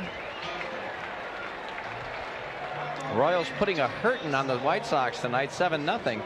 It'll be Kirk Gibson, George Brett, and Jim Eisenreich, the first 3 hitters to face Don Paul this inning. Gibson 2 for 2 on the night. He has scored 3 runs and driven in 1. Split finger pitch misses outside. One thing for certain, Kirk Gibson is running extremely well. He had those leg problems the last few years with the Dodgers. Of course, his batting average sure isn't up to snuff right now. 247. He's got 15 homers, 50 RBIs on the season.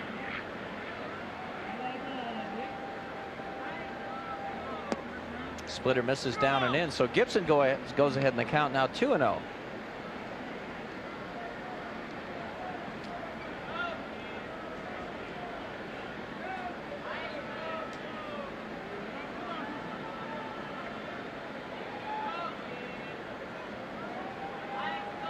Kirk Gibson, 33 years old now, pulls this one right side. Joey Cora on 2 hops makes the throw, and there's 1 up, 1 down in the 6th. The designated hitter, George Brett.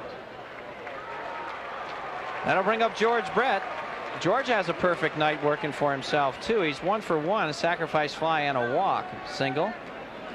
He has driven in a run and scored 1. George just trying to regroup. Had some knee problems. He's going to be the designated hitter the rest of this season. Which really puts a lot of limitations on Hal McRae, because I know he'd love to use some of those outfielders in the DH role, especially it gets so hot here in Kansas City during the summertime, especially Gibson, who has had leg problems. There's a line shot right back up the middle. So George Brett 2 for 2, and once again he's thinking double, hustling all the way to first base, making that wide turn. So George working on a perfect night as well. Boy, George Brett gets hot. I'll tell you, for a month he will not hit the ball on the bad part of the bat. He'll hit it hard 4 times every game. That'll bring up Eisenreich. Jim is 1 for 2 on the night. He has a single, sacrifice fly, and an RBI. Boy, Eisenreich has been a great addition to this Kansas City ball club.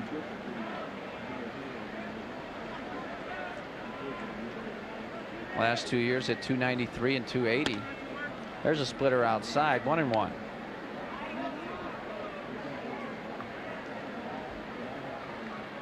Do a lot of things to help the ball club. He's not going to hit for a whole lot of power, especially in this ballpark, but he has extra base power.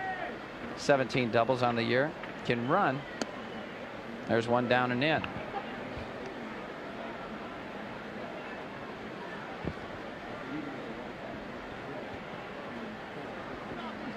Eisenreich is 31 years old now. He was born in St. Cloud, Minnesota. There's Joey Cora. He's going to make the play to second base. Force out. George Brett goes down. Eisenreich safe on the fielder's choice. 4-6 on that if you're scoring at home. And The first baseman, Sox fans can take advantage of specially selected weekends for a Chicago White Sox ticket package at the Hyatt Regency. You can spend the weekend in luxury at the beginning of the Magnificent Mile and enjoy all the excitement of White Sox baseball. Make reservations at the Hyatt when the Sox play the Seattle Mariners September 27th through the 29th. Here's Benzinger. Hits this one in the air to center field. Lance Johnson right there. He is camped. He'll make the play, and Don Paul will pitch out of it. So in the 6th inning, no runs, 1 hit. They leave a runner. From Kansas City, it is still 7-0 Royals.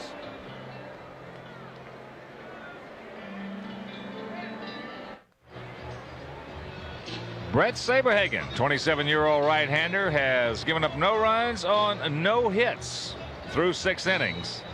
There you see the 1 walk, 4 strikeouts. And, you know, talking about no hitters, there have been a few thrown this year, and look what happened to the clubs after the no-hitter. Texas, when Nolan Ryan did it, 2-6. Philadelphia's Tommy Green did it. They went 5-13. Baltimore, they went 4-12. Montreal went 1-11. The Sox went 2-12 after that no-hitter by Wilson Alvarez in Baltimore. So the moral of the story is don't throw a no-hitter. Right. Stay away from them. It'll be Thomas, Ventura, and Fisk to face Saberhagen.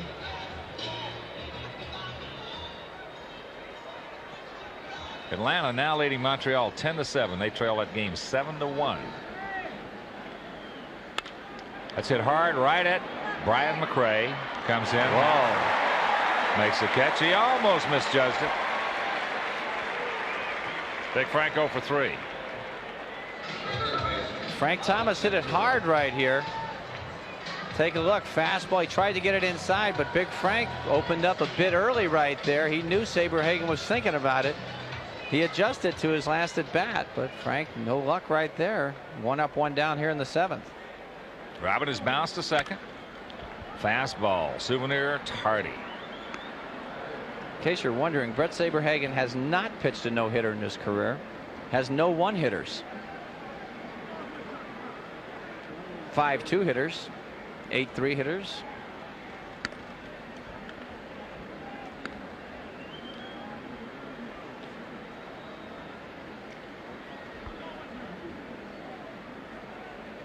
1-1 to count. Pops this one up into left field, playable. Gibson.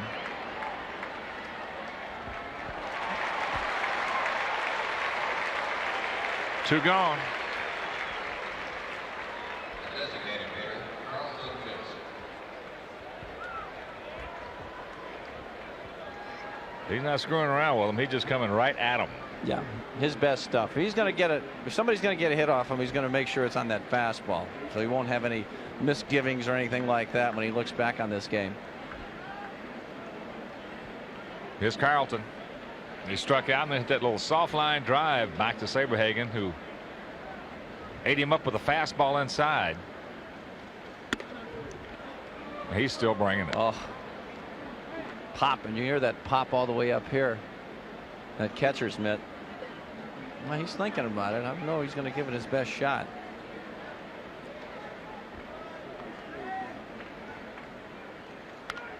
Another fastball, and the count 1-1.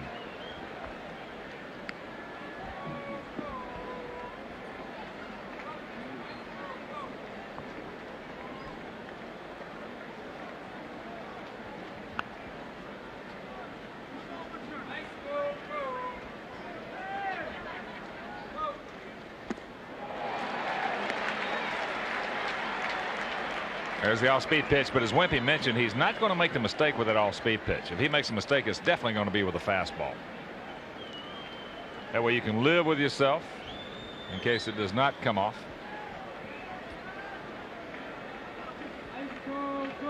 Ball and 2 strikes, 2 out here in the 7th. David Howard. 1-2-3 inning. After 6.5, 7-0. Kansas City right now is paused for our Old Spice. Now let's take a look at our Old Spice scoreboard in the American League. Minnesota over Cleveland 5-3. Toronto beat Baltimore by 5-2 margin. Texas creaming the Yankees 10-2 at Yankee Stadium. They're in the 9th inning. Boston and Oakland just getting started on the West Coast. Milwaukee 3-0 over Seattle in the 1st. And Detroit and California just getting started at Anaheim. 5-4 Cincinnati over Philadelphia. 5-5 tie San Diego at Pittsburgh in the 9th inning. 8-7 Atlanta over Montreal there in the 7th inning. Dodgers losing to the Cubs 3-0 in the 8th. 3-2 the Mets over Houston in the 6th. And St. Louis 7, San Francisco 6. They're in the 5th inning at Busch. Bill Pecota leads off the Kansas City 7th. 7 runs, 12 hits, 1 error for the Royals. No runs, no hits, and 1 error for the Sox. So on the outside corner, in a count 0-2. Pecota has a double and an RBI that came back in the 3rd inning. Royals scored 2 in the 1st, 3 in the 3rd, and 2 in the 4th.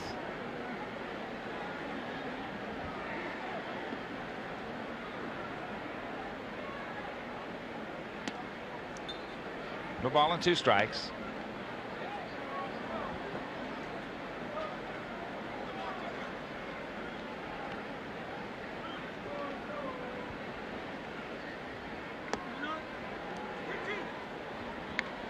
Two and 2 the count.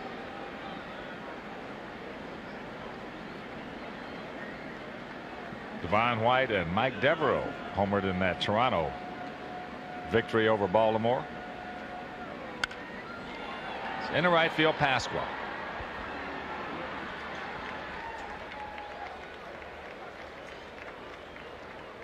So 1 out, and that'll bring up the catcher, Brent Maine. The catcher, Brent Maine.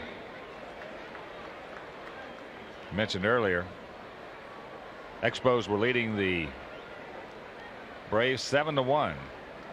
It's now 10-7. Atlanta. Grant hits a 1-hopper, soft 1-hopper to Cora. 2 quick out. In case you're looking to the Sox 8th, Pasqua, Johnson, and Karkovice. The shortstop, David Howard. So 2 out, and here's the shortstop, David Howard.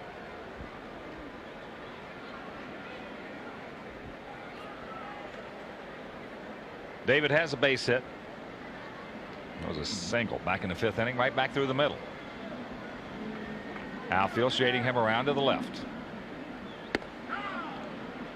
Takes a fastball strike. Tomorrow, Wilson Alvarez against the southpaw Mark Davis.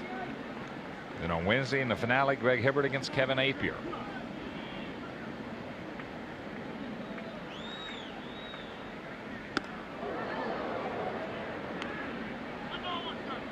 One and one to count.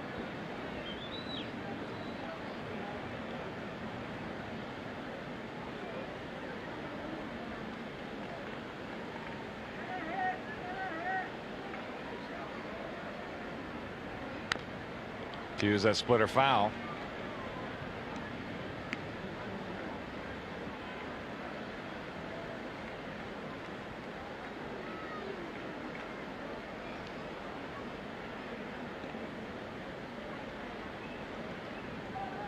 Not a whole lot of joy in Mudville the last couple of weeks. Cora throws him out, so Don Paul has himself a 1-2-3 inning, and after 7, a no-hitter for Bret Saberhagen as Kansas City leads it 7-0.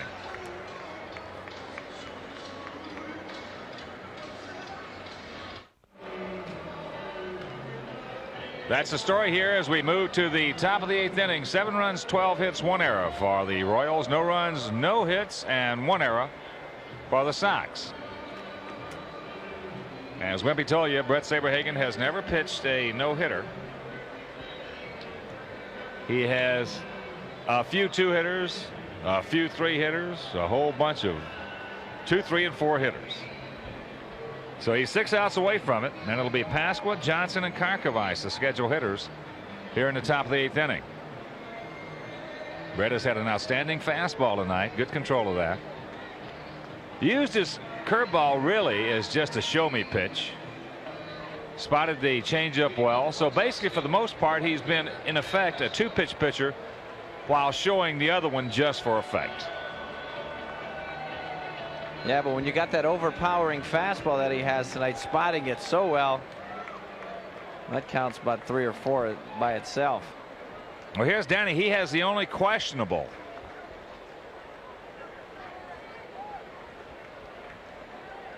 Out in this game thus far as a curveball misses. He had a fly ball into deep left center field. Kirk Gibson went back. Should have made the play. Did not. The scorer originally gave him a double and then changed it after looking at the replay to an error, to which Wimpy and I both agreed was the proper call.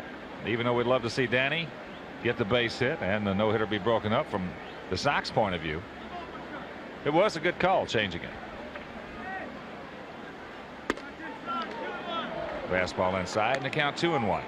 No, you can still hear him popping that glove, that leather.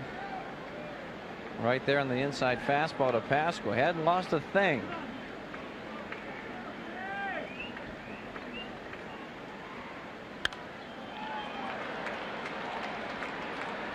And there's no future in swinging at that one. 2 balls, 2 strikes.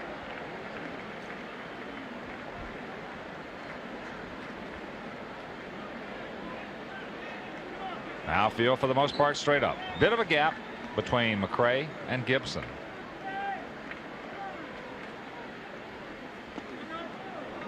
Curveball low. So a full count to Danny.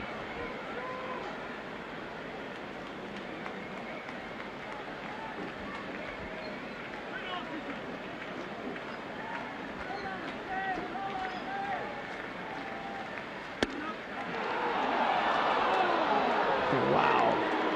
Thank you. Leadoff walk. Second walk issued by Saberhagen. And here comes Lance Johnson. Lance is fly to right. And he's fly to left.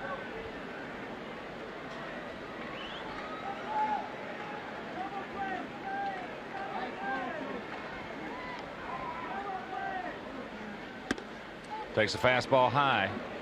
And he is my pick to break this thing up. You stayed with Robin, didn't you? Yeah. This was Oh, an yeah, extra Lance. 3 golf balls. Okay. In the left center field, Gibson coming on. Makes a terrific catch. And there's one gone. The catcher, Ron Carquez. That'll bring up Kark. The only 2 balls that have been hit hard by far, Karkovice hit one just foul. Back in the 5th inning with Pasco aboard, he hit one way back in those seats, just foul. And he eventually struck out in that at bat. And then Lance Johnson's live drive to right field in the 3rd inning. Outside of that, it has been zip. Right. Chopper left side. Nice pickup by Pacoda. Throws him out.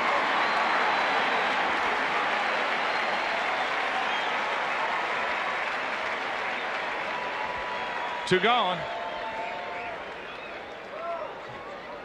5-3. Watch it. Short hop right there. Good play by Pacoda as he charges. Makes this play a lot easier than it was. Well, by charging that ball right there, making sure he got the true hop, that being the short one. So there's 2 outs here in the 8th inning. And on our Bo watch, Bo Jackson went 2 for 4 tonight with a couple of singles as Birmingham lost. 11,859, the 2nd largest crowd ever at Hoover Metropolitan Stadium in Birmingham. Ozzie fouls it away. So Saberhagen coming right at him. Outstanding fastball. Young right-hander has had this evening.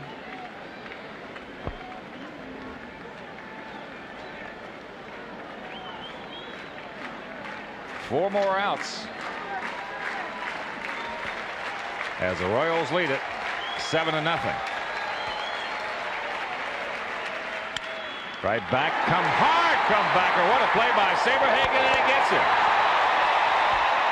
Boy, he hit a bullet, one hopper right back, and it was a look what I got. That'll do it. Nothing across. No hits, no errors, one left after 7.5. It's 7-0 Royals right now. Let's pause for that break from our local affiliates.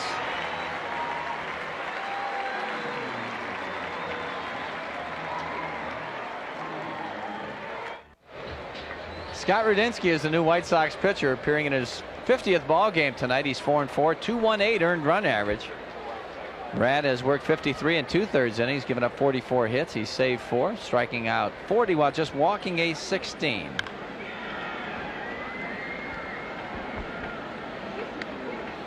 Terry Shepard leads it off.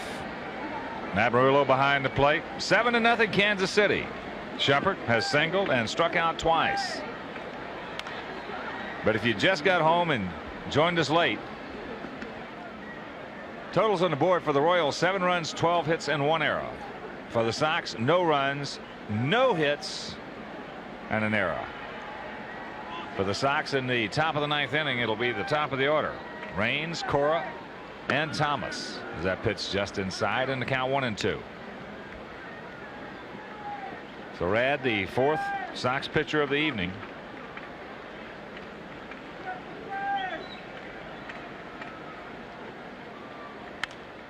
That'll be Souvenir right side.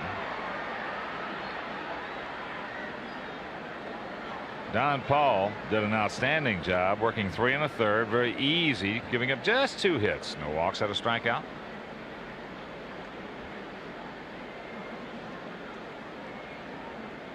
Well, Wimpy, it appeared, according to the stats, that the no-hitter was the thing to get the Sox in this funk. Maybe it'll take a no-hitter to get him out of it. Maybe.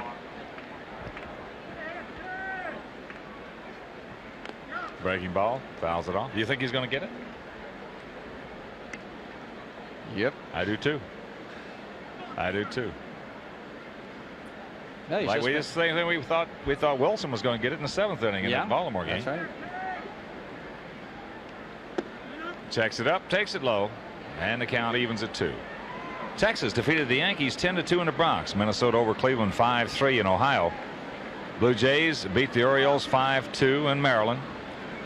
No score. Bottom of the second. Boston at the Coliseum against the A's. Milwaukee leading Seattle 3-0. Bottom of the second at the Kingdome. And later on, the Tigers take on the Halos at the Big A under new manager Buck Rogers. As Doug Rader was fired this afternoon, Buck Rogers was brought in, so he indeed is the new skipper for the California Angels. Payoff pitch. Pops him up. Ozzie. Now Ventura.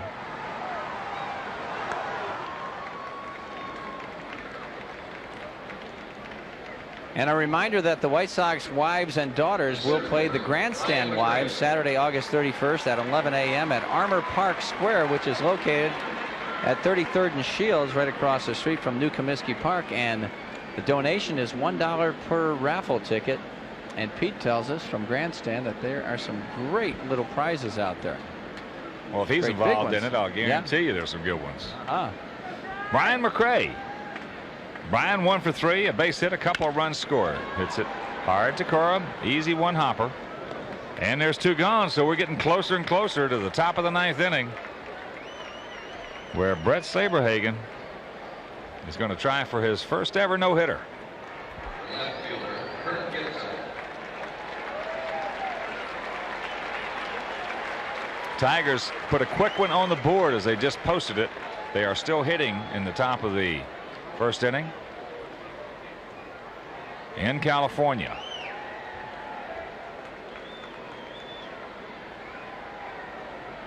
Kirk Gibson, he has scored 3 times tonight, driven in 1. Takes a strike.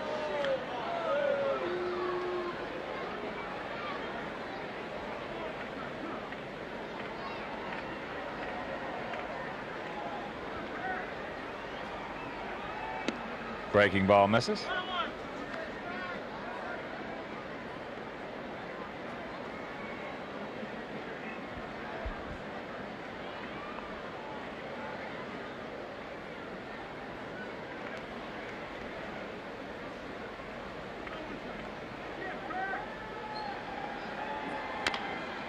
Chopper right side. Somebody's got to get there. Nobody. You have to eat it.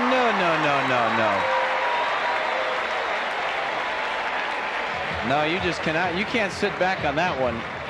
There's no way you can. Not with a guy like Gibson. Well, you can't do that on anyone. You got to come in right now and get it. Look at Gibson. He's already passed the bag when Frank picks it up. Well, it's just an experience factor right there. Frank has just not played a whole lot of first base, and until he gets it down, those little moves, he's just going to have a little bit of trouble out there. But he needs to play. He definitely needs to play over there as George steps in. George is 2 for 2 tonight. A sacrifice fly, 2 singles, a walk, and a run scored. Takes it high off the plate.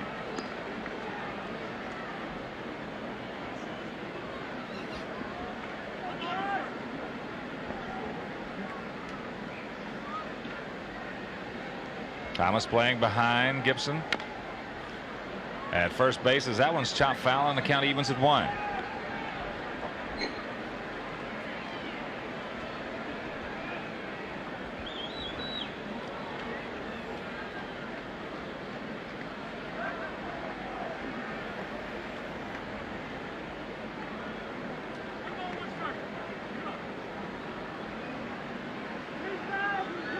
A ball, a strike, 2 out here in the bottom of the 8th.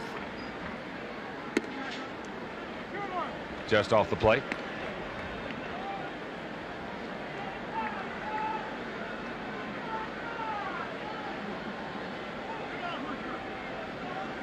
And once again, it'll be the top of the order. Raines, Cora, and Thomas try to break up Brett Saberhagen's no-hitter.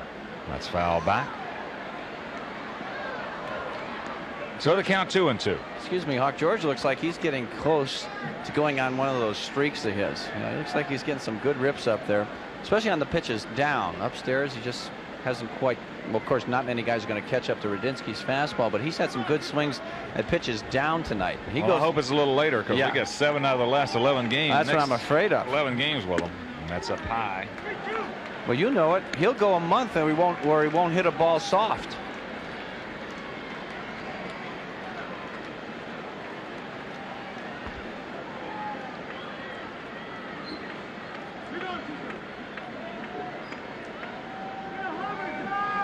3 balls, 2 strikes, 2 out. That's ripped. Joey Cora makes the play, and that'll do it. So stay with us as we'll go to the top of the 9th inning, trailing Kansas City 7-0. But Bret Saberhagen has a no-hitter.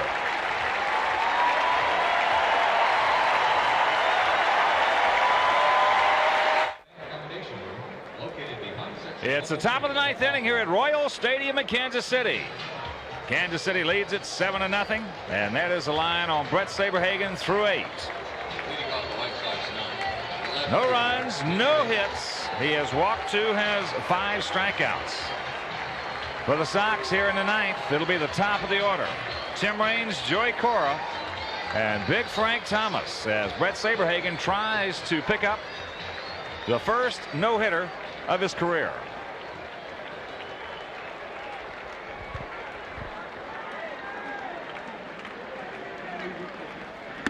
Fastball high off the plate. Raines has struck out twice and bounced to short.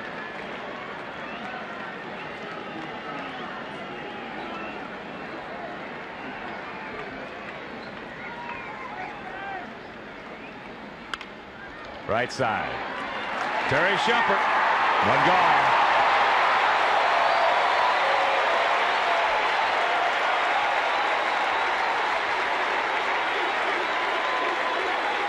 Eight and a third innings of no-hit baseball by 27-year-old right-hander Bret Saberhagen.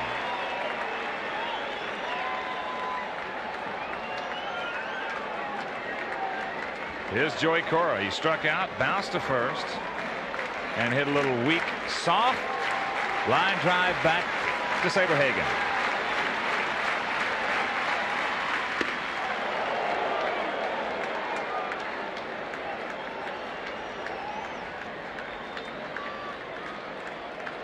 Fastball inside, and the count 1-0. 1-1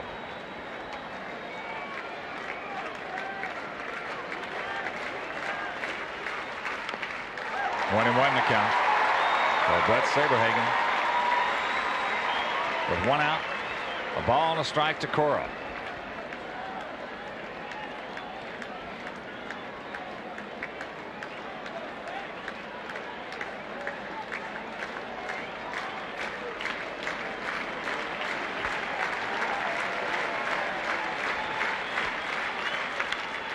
A ball and 2 strikes.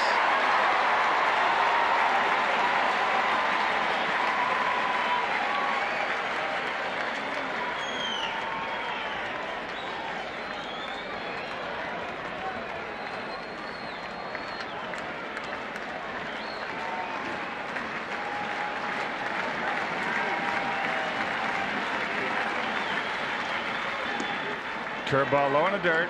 Dug out nicely by youngster Brent Mayne.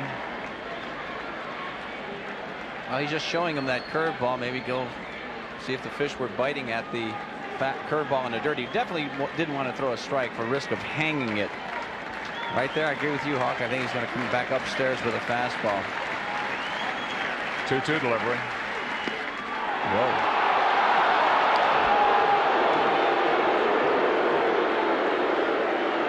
Full count to Cora.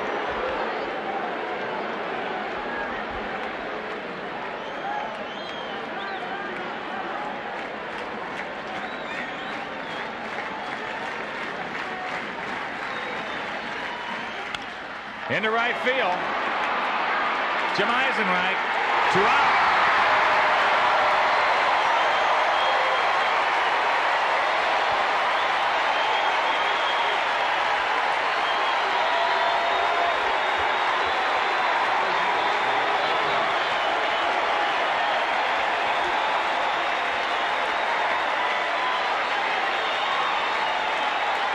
Fans, 25,164 come to their feet as is Big Frank Thomas. 2 out, top of the 9th, a no-hitter at stake. Fastball inside.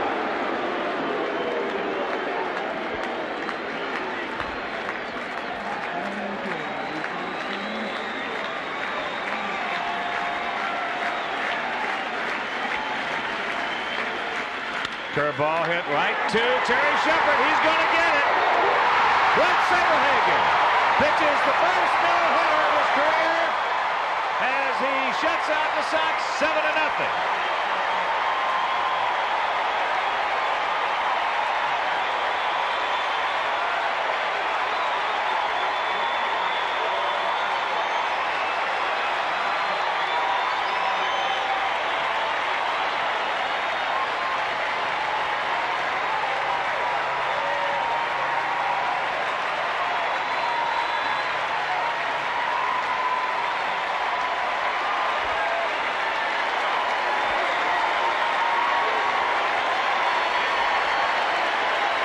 Well, Redby, certainly our congratulations go to the 27-year-old right-hander Bret Saberhagen, as he has come close many times in his young career, two-time Cy Young Award winner. And tonight, as we talked about early on in this ball game, I think it was probably as early as the third or fourth inning, we talked about the spotting of the fastball, that he had indeed a no-hit fastball this evening, and he did it. Only 2 balls hit hard. Well, we even actually sensed it looking at each other when he struck out Tim Raines in the first inning, the way he popped that fastball. He's certainly capable of doing it. He's one of the few guys in baseball that has that ability to throw a no-hitter every time he goes to the mound. So certainly congratulations to Bret. He just overpowered him tonight. It was a mismatch.